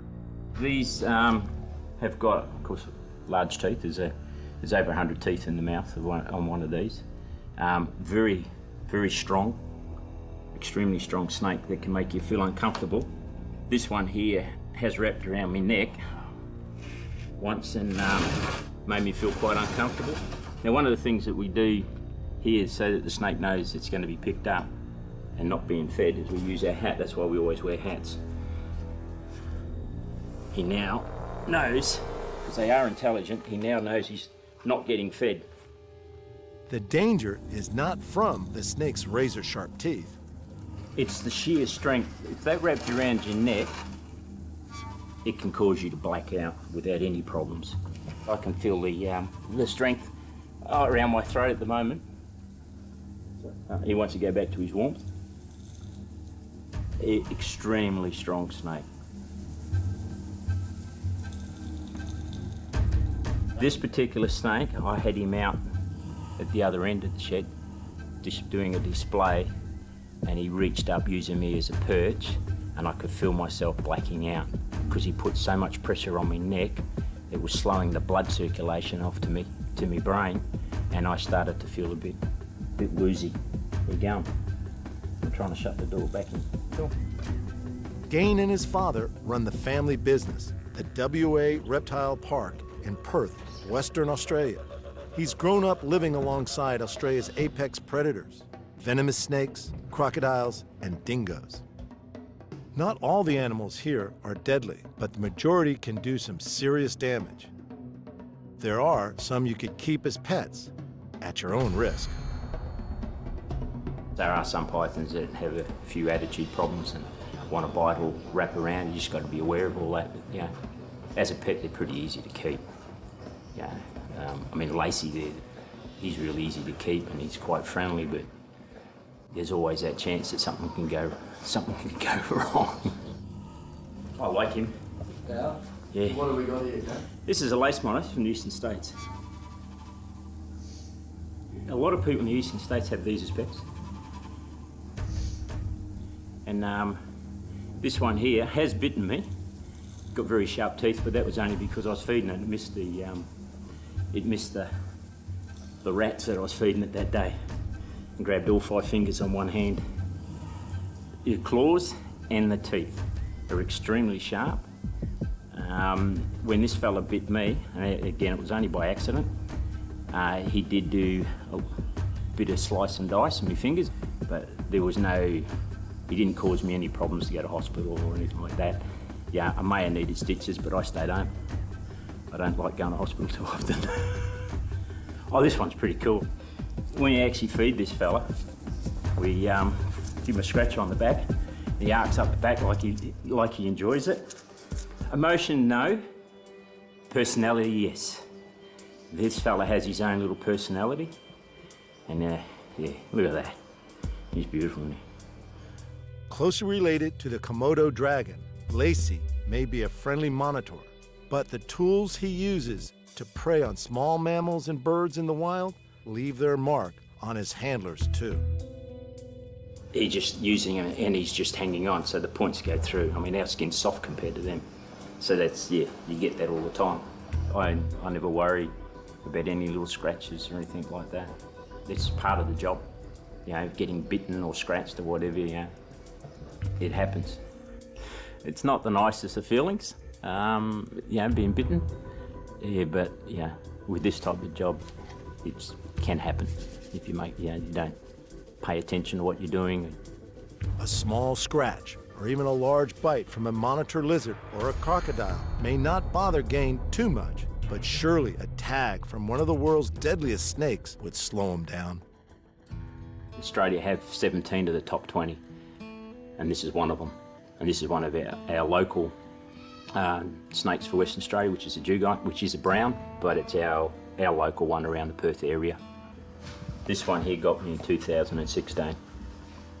He wasn't in this cage, he was in another cage, and I was cleaning him out, and I had the words go through my head, turn on the light, and I didn't turn the light on. I hooked him, and he grabbed me. So I don't know which end I was trying to lift, and he actually bit 2 fingers and envenomated me. It was about 25 minutes before I felt any effects, and then spent 30 odd hours in hospital getting one lot of antivenin, and my kidney stopped working.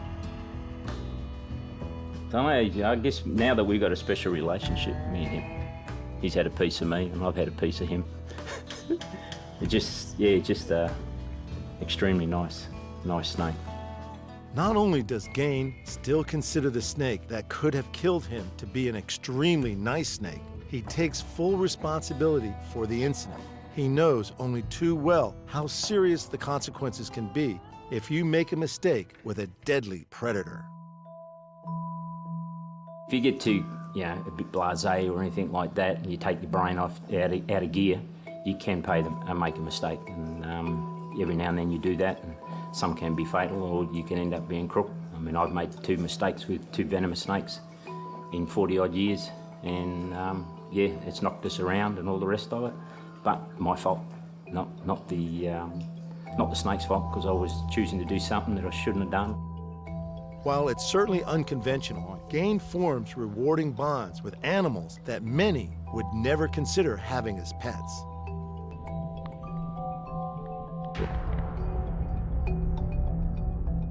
Well, I used to have my first tiger snake. You know, when he passed away, I was quite upset, because I used to go to do displays and talk to these kids and say, instead of on theory, I now had practical experience of what a snake bite felt like.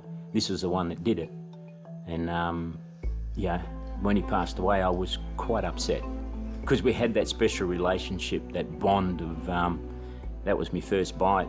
Again, it was my fault, but you know, it was still okay. I'm now one of the people that had been bitten by a venomous snake and survived. Well, this one's bitten you as well. This one has bitten me as well. But he's still a nice snake. It's still a nice snake, yeah. And in a very Captain Hook moment, we meet the mother of the crocodile we saw earlier, the one that sent Gain to the hospital and could have easily taken his hand. She bit me when I was doing a feeding display in here with 45 kids. And it was the first chicken of the day, and I'd normally feed around 12 o'clock, but I decided to do it later. And when I put my hand over with the tongs, because we use tongs for these little fellas, had a chicken in the end of the tong, it saw the hand and just grabbed hold of the hand. I went through all the scenarios of what should I do to get it off. And I thought if I pulled my arm up and put it on the balcony, that see if she would release, but then I realised with those teeth that they slice, she would have done more damage. So I just hung there and just waited. Our eyes met, so we had a moment for a little bit, and then eventually she let go and slipped straight back into the water. I swapped hands and continued on feeding them. It severed 80% of one of my tendons and went through the knuckle. So it wasn't too bad. If it had rolled or twisted, it could have severed the tendons or severed a few more. But I was all okay. I didn't lose any fingers or any movement. Yeah, just out of action. But does this croc remember his human prey like the crocodile nemesis remembered Captain Hook in Peter Pan? I think she does. I mean, she's had a taste of me, this one. She knows what I taste like, so yeah, she likes me. Young girl. That's my girl. Gaines' experience working with crocs means, despite their previous encounter, he's not concerned about getting too close this time. She stays there, 'cause I'm not moving any further to her. She's already let me know that she doesn't want me any closer by a bit of a breathing and huffing at me.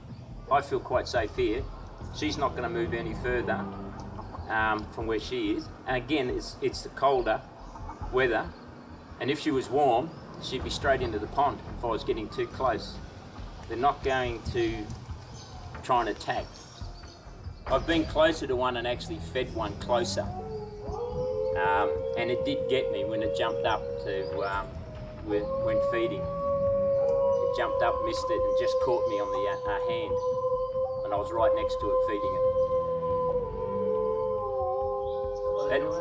Yep, that's the boy and the girl.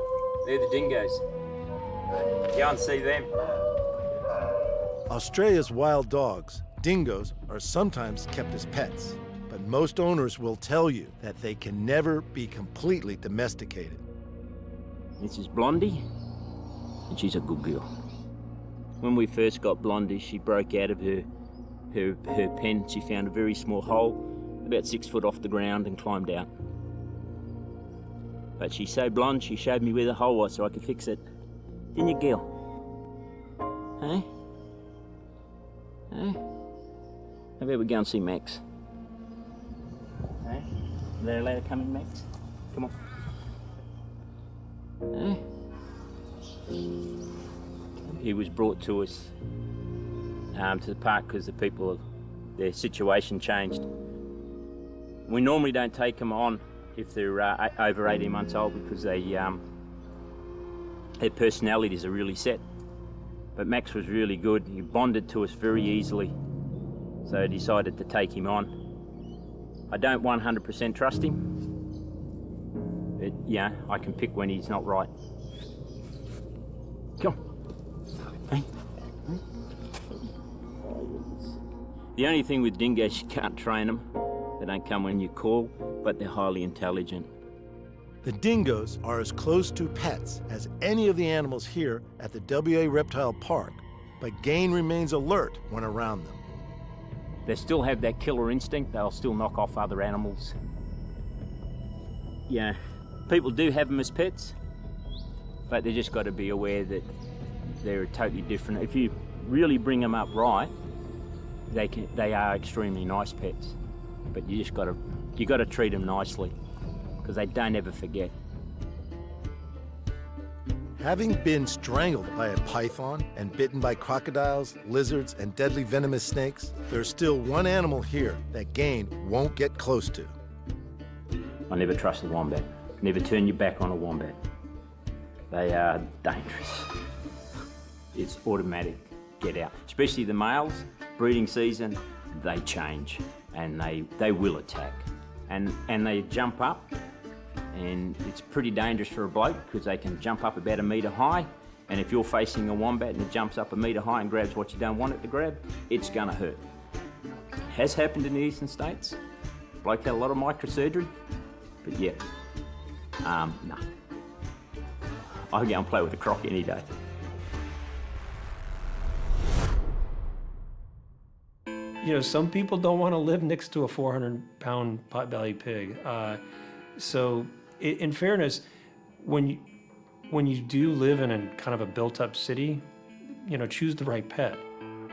Riverside County Animal Services are an animal shelter organization and vet clinic servicing one of the largest counties in California. We cover everything from the city of Riverside, which is a large metropolitan area, all the way out to areas out in the Coachella Valley, which are just undeveloped open areas of natural desert. So we get a little bit of everything. Each year, they respond to thousands of calls from the public, picking up stray dogs, cats, and the occasional, more unusual lost pet. Riverside County Animal Services, we are a sheltering service to all the stray animals that come in And of course, we handle a lot of field service work, and that's our officers out in the field retrieving mostly stray dogs and stray cats, and the occasional stray crazy thing, you know, whether it be the occasional monkey, alligator, Burmese python, or somebody keeping a deer as a pet. We got a call one afternoon that a woman, her 2 dogs, had cornered an alligator in her backyard. My dispatcher gets on the radio, dispatches it to me, and I kind of made a smart aleck remark of, sure, I'll go pick up the iguana, thinking that they just saw an iguana and thought it was an alligator. I rolled up to the house, got out of my truck, see 2 dogs barking at something in the corner, walk over, tell the woman to grab her dogs, and sure enough, there's an alligator in her backyard. It's interesting because we get a lot of different snakes that come from like where they come into people's yards, but we have interesting calls too where someone will call for a snake like this. I had a snake just like this, Southern Pacific, that a person called us that they found this snake in their yard and they were in the middle of the city of Riverside and they conveniently had it contained in a terrarium.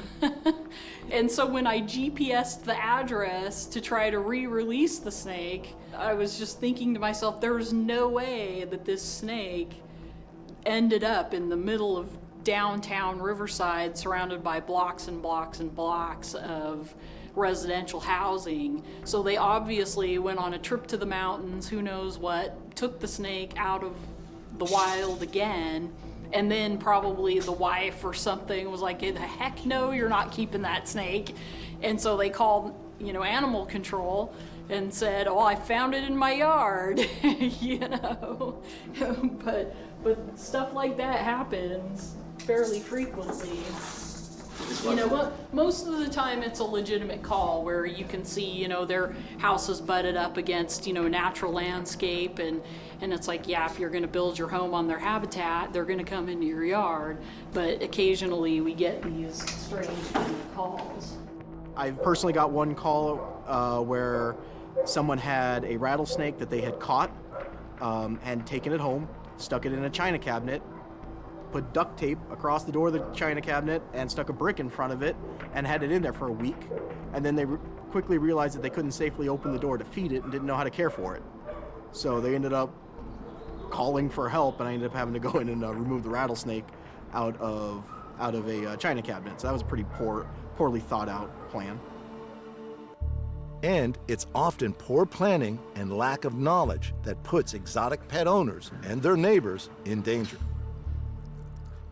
The animal, when it ends up doing something really bad, the person always says, but he was always so calm and never showed any signs of aggression.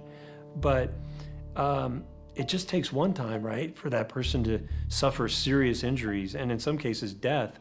So the onus is really on that person that owns the exotic, legally if they have it permitted, to protect their fellow neighbors. In 2009, a 330-pound pet tiger escaped from her enclosure and was discovered in the backyard of a very surprised 79-year-old woman in Ingram, Texas. A 275-pound pet cougar escaped from his cage in a Florida backyard menagerie and killed a neighbor's dog in 2012. And in 2017, a classroom of third graders were surprised to find a 4-foot-long boa constrictor inside their classroom. Officers believe the snake may have been an escaped pet from a nearby house. Well, you know, when people are having a pet that's a dangerous, you know, they know how to handle it, but the neighbor doesn't, or the little kid next door has no clue on, you know, that you have a dangerous exotic pet. That's where you as the pet owner need to make sure, just like, you know, in the dog world, if you have a large dog, you want to be responsible, make sure it doesn't get out. And same thing, if you have a dangerous exotic animal, and it doesn't mean it has to be a big animal. A monkey, for example, can bite people, which we had happen in one of our cities that we had to respond to. A monkey bit a person at a pizza place because the person thought it would be fun to have a monkey on their shoulder at a pizza place. And so you got to draw the line sometimes with having a cool pet that's cool for you to have, but making sure your community members are protected and safe. And that would be our message to those folks, is make sure that exotic is not going to harm anyone.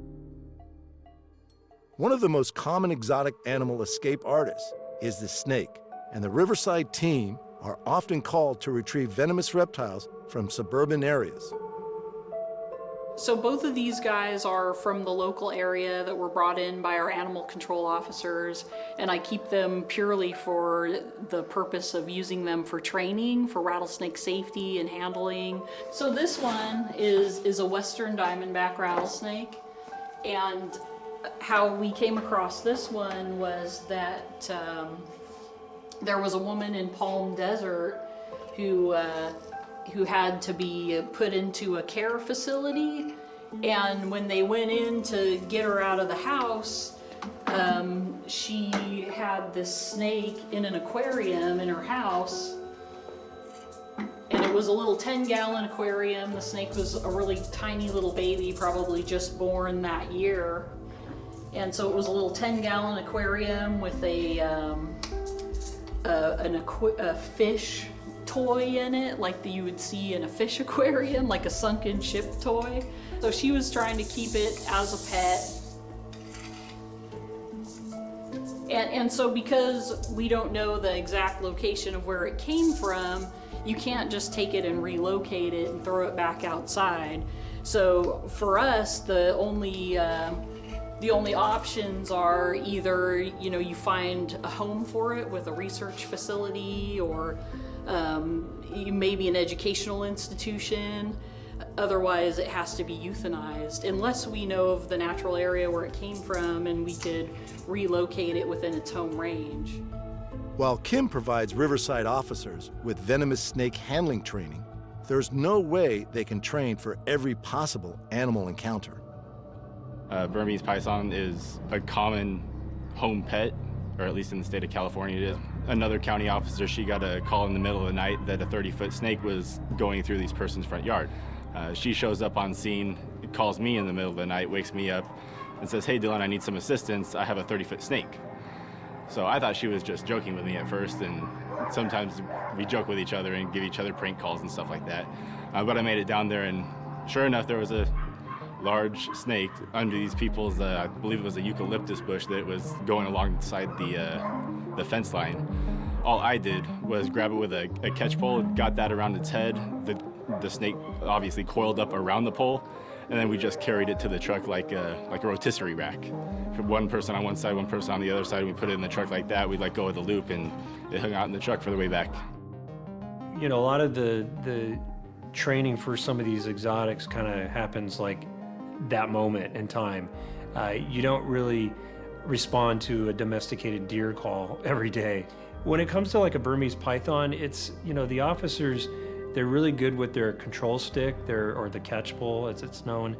Some of these are just really kind of bizarre calls that they just have to use their instincts. Bear in mind, the officers are dealing with some of the most vicious dogs that you might see walking the street. Some of them are bully breed dogs. Some of them are very aggressive. And these officers don't scare easily. In fact, I think the Burmese python scared that one officer more so than a large pit bull coming at her. Those are just such weird, odd calls, and you don't really know how to handle the Burmese python, and you don't want to get choked to death. So those types of calls are sort of like, you learn as you go sometimes. Every call out comes with a risk, and Riverside officers can just never be sure what they'll encounter when they arrive at a scene. At the time of it, it's a little hectic and scary just because you don't know if it's fully domesticated. A lot of people, they have these quote-unquote wild animals for pets and never socialize them properly, so sometimes they will bite or do other things that aren't foreseen. Much of what Riverside County Animal Services does also involves educating the public about choosing the right pet and then providing that pet with the appropriate care. Those folks that like, for example, to have a Burmese python, sometimes they get them when they're young, and then they're not really fully educating themselves on just how large those snakes can get. And it's not the easiest pet to care for once it's an adult pet. I mean, they get 20 to 30, they get very long and very wide. And when you go out of town and you ask your buddy to, feed your pet, make sure the buddy knows how to close the tank of the Burmese python securely, because that's when you get into problems where, the next door neighbor finds out that you have a 20-foot Burmese python. Educating the general public on exotics is important, because some people like to have interesting pets. And then when it comes to animals like a tegu lizard, quite an amazing critter, but they can get big too. And your neighbor may not want to see that tegu lizard knocking on their front door. So, it's really making sure that that exotic pet is going to stay in your property and not wander off, because that can really scare the heck out of somebody if they are finding out that you own that tegu lizard and they didn't know that. Another one, I had a tegu running down Wood Road. Somebody called for a large lizard in the road, so I arrived on scene, and sure enough, there was, the body was probably only about 2 feet long, but the tail's about 3 feet long, and their tail is stronger than heck, so they can whip you and cut you open with that. It's kind of like keeping some of the more aggressive dog breeds.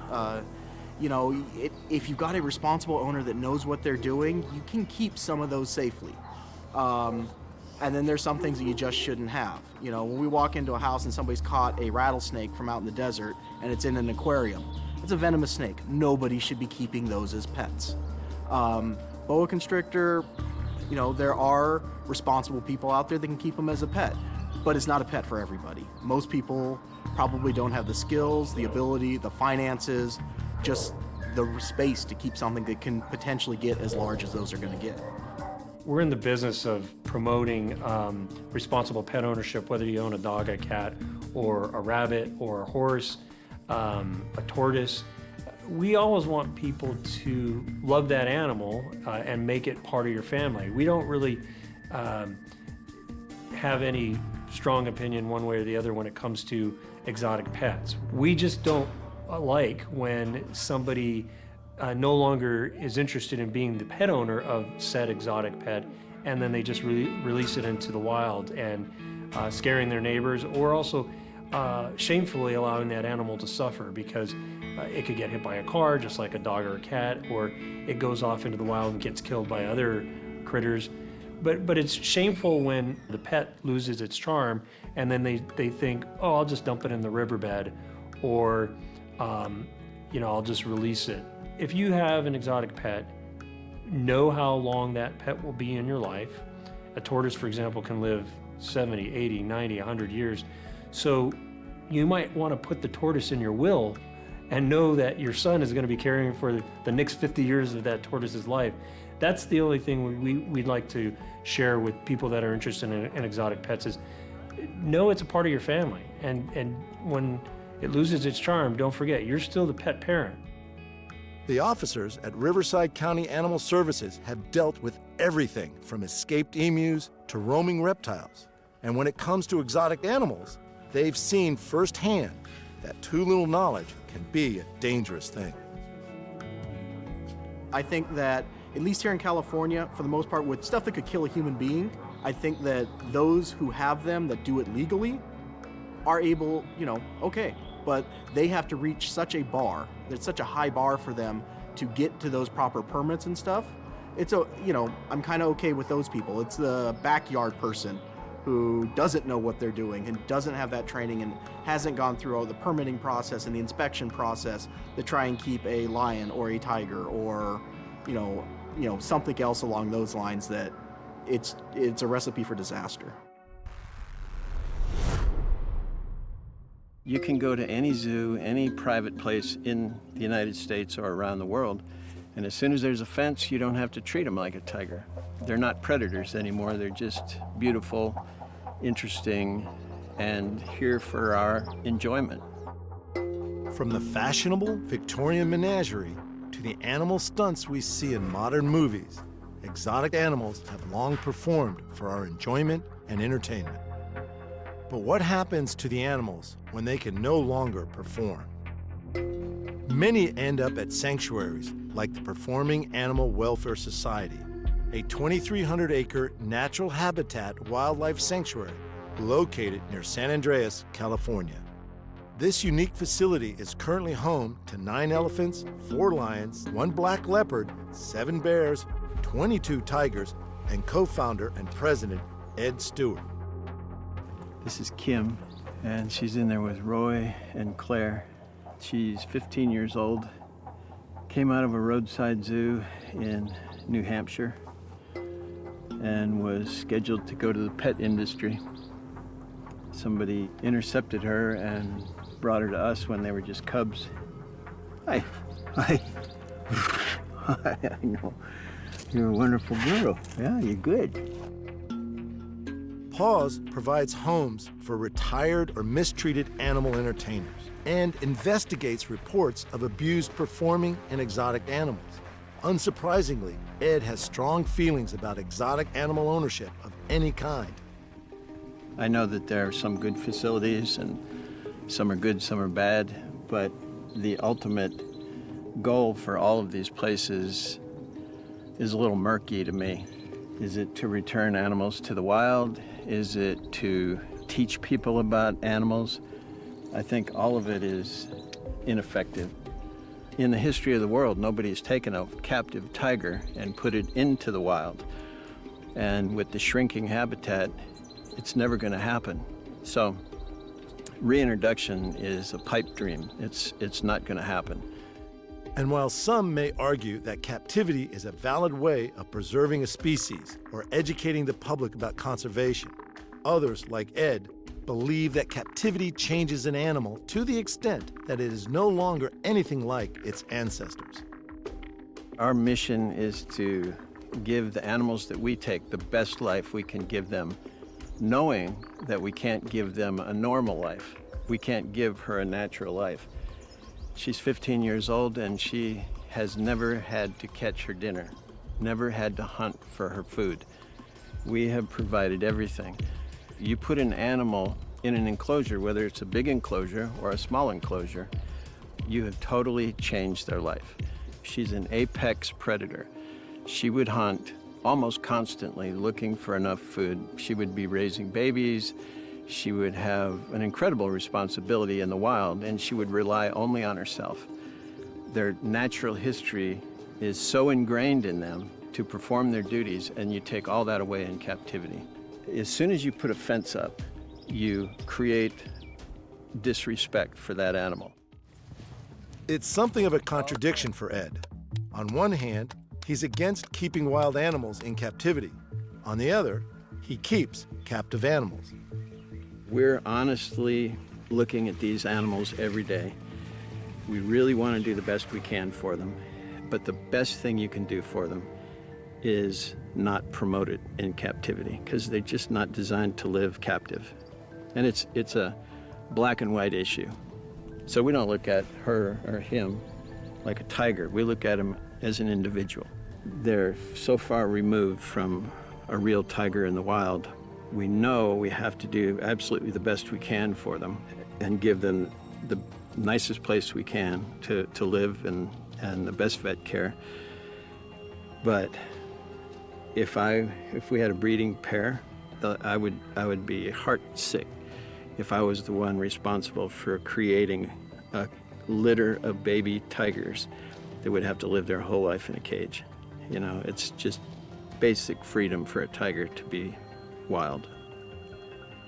Paw's Director of Veterinary Services, Dr. Jackie Guy, has the job of ensuring that all the animals are kept healthy. Many of the problems she sees are a direct result of captivity. Animals in captivity, especially wild animals in captivity, can develop all sorts of problems that are unique to captivity that aren't found in wild populations. So as a captive wildlife veterinarian, I would say probably 95% of the problems that I'm seeing in my patients are related to captivity in one way or another. An example of that is, this is a tiger. These are radiographs or x-rays of a tiger's spine who is He's an adult. He's not an old man by any means, but he's a mature adult. And he's got significant arthritis that, you know, would not be seen in a wild tiger. This is an early onset of really, really severe arthritis. And the problems Dr. Jackie sees associated with captivity are not just physical health issues. Confinement is very hard on animals, regardless of the size of the cage. Being confined brings with it all sorts of challenges for especially formerly wild animals or wild animals. Wild animals are not domesticated. In other words, they're not used to being held captive. And so there are instincts that they have that are they're not able to express. And that leads to frustration. It leads to a lot of behavioral problems, a lot of anxiety and stress, which sometimes they'll end up pacing or tossing their heads or doing various repetitive behaviors. And we've all seen that. We've all seen a pacing bear in a cage or a tiger in a cage. That's abnormal. They don't do that in the wild. Also, a really sad thing is when an exotic animal begins to self-mutilate or damage itself, pull its hair out or pull its feathers out. And that's an unfortunate consequence of stress, of being in captivity. Winston, one of the sanctuary's current bear residents, has only recently stopped displaying those telltale signs of captive boredom. Captivity, it's a challenge. When you look at California mountains, that's where they should live. The Smoky Mountains, Florida, they're all over the United States. And when they're in captivity, a lot of times, they're one of the worst pacers, one of the worst at rocking their heads. They just don't have anything to do. As former pets or performers, the animals here are accustomed to being around humans. And many involved in the exotic animal ownership debate believe that they should continue to enjoy human companionship.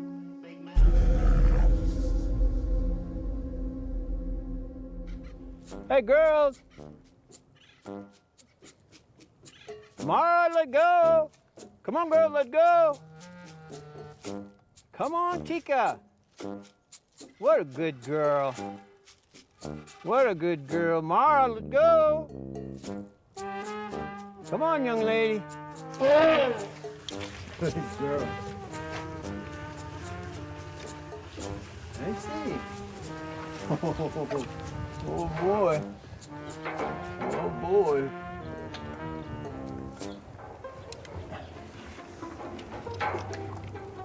See their teeth, they're made for eating. You can see it in there. They're made for eating branches and hard brush and eating a very low protein, high fiber diet. We don't ever teach them tricks just to teach them a trick, but in order to check their teeth, it's good to be able to handle them a little bit. We don't go inside with them, but we do it from the outside. Elephants can be really, really excellent patients. They're very intelligent. They enjoy interacting with us. And we use positive reinforcement training with our elephants, meaning they choose to participate in their own health care, and they're rewarded for that. They're never punished. And so, consequently, it's actually quite easy for me to provide veterinary care for such an intelligent species. They're very easy to work with. They voluntarily will allow me to draw blood, take x-rays, work on their feet.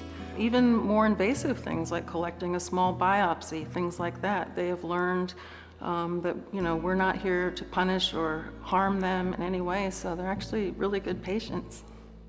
But not all of Dr. Guy's patients are as cooperative as the elephants.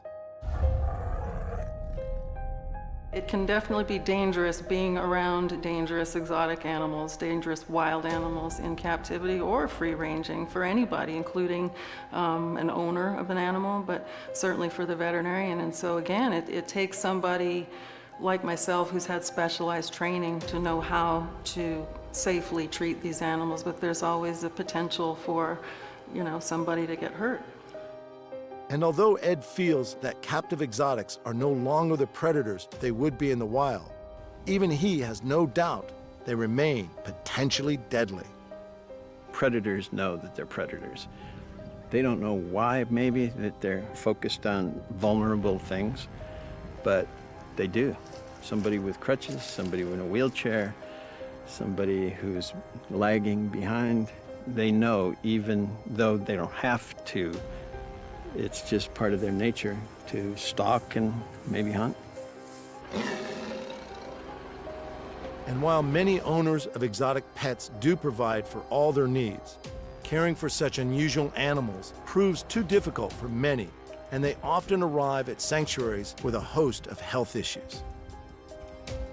We have right now the second oldest African elephant in the country living here. It's almost like a retirement home in some ways, especially for elephants. You know they're getting old, you know they have arthritis before they get here. Sometimes they have foot problems, toe problems, infections, or bone problems. And so you just want to give them as many good years as you can. We, in a sanctuary situation, you rarely see, young, healthy animals in need of placement. They are oftentimes the product of almost what I would call a puppy mill for tigers, where they're just breeding and breeding and breeding, sometimes for photo shoots and things like that, with no regard for what happens to them after that function is complete, when the tiger is too big to handle or too big to use in public contact or films. A lot of times they're viewed as disposable, and most of them are unhealthy. They'll come to us with all sorts of issues, vision problems, crooked legs, arthritis, early kidney disease is very common. And some of those conditions are genetic. They're congenital problems that are passed on from generation to generation. For many animal advocates, freedom is the ultimate goal. But once an animal is already in captivity, options are limited. We do what we can, but we can't give them what they should have, and that's their total freedom. Nothing would make us happier than to release these guys to where they should be. But the fact is, they would not be able to do it. They wouldn't have a herd, they wouldn't know what to do, and they'd probably die within a few weeks or less. Okay, we gotta go. We gotta go. You can't eat this whole bucket. Our happiest times are when we see them up on the hill like this, grazing on fresh green grass. When you have a sanctuary, you live for moments where the animals are doing something that they would be doing in the wild. So if they're in a mud hole, if they're grazing, if they're pushing on a tree, if they're tearing branches off, those are all kind of rewarding times for us. But it's not a substitute for the wild. While Ed may be able to provide the illusion of freedom to the animals in his care, he's very aware that true freedom is something they'll never know. If any of these animals could go free, if all of them could go free, we would load them up tomorrow and take them home, take them back and let them go. And I think it's a responsibility for us to tell people the truth about captivity, at least our point of view. And if we don't win the argument, that's okay. We're not going to beat anybody over the head, but I think if you take a step back and look at captivity, it hasn't worked. It's bad for individuals. It's not helping species. So it's time to change the model. Go to the woods, go to the creek, turn over some rocks, look at the animals, teach your children respect for nature, just basic respect for nature. I think that's the starting point. And if we can't turn it around, we can't turn it around, but let's not make tigers and bears and elephants live in enclosures for the rest of their life, generation after generation after generation, for really no reason.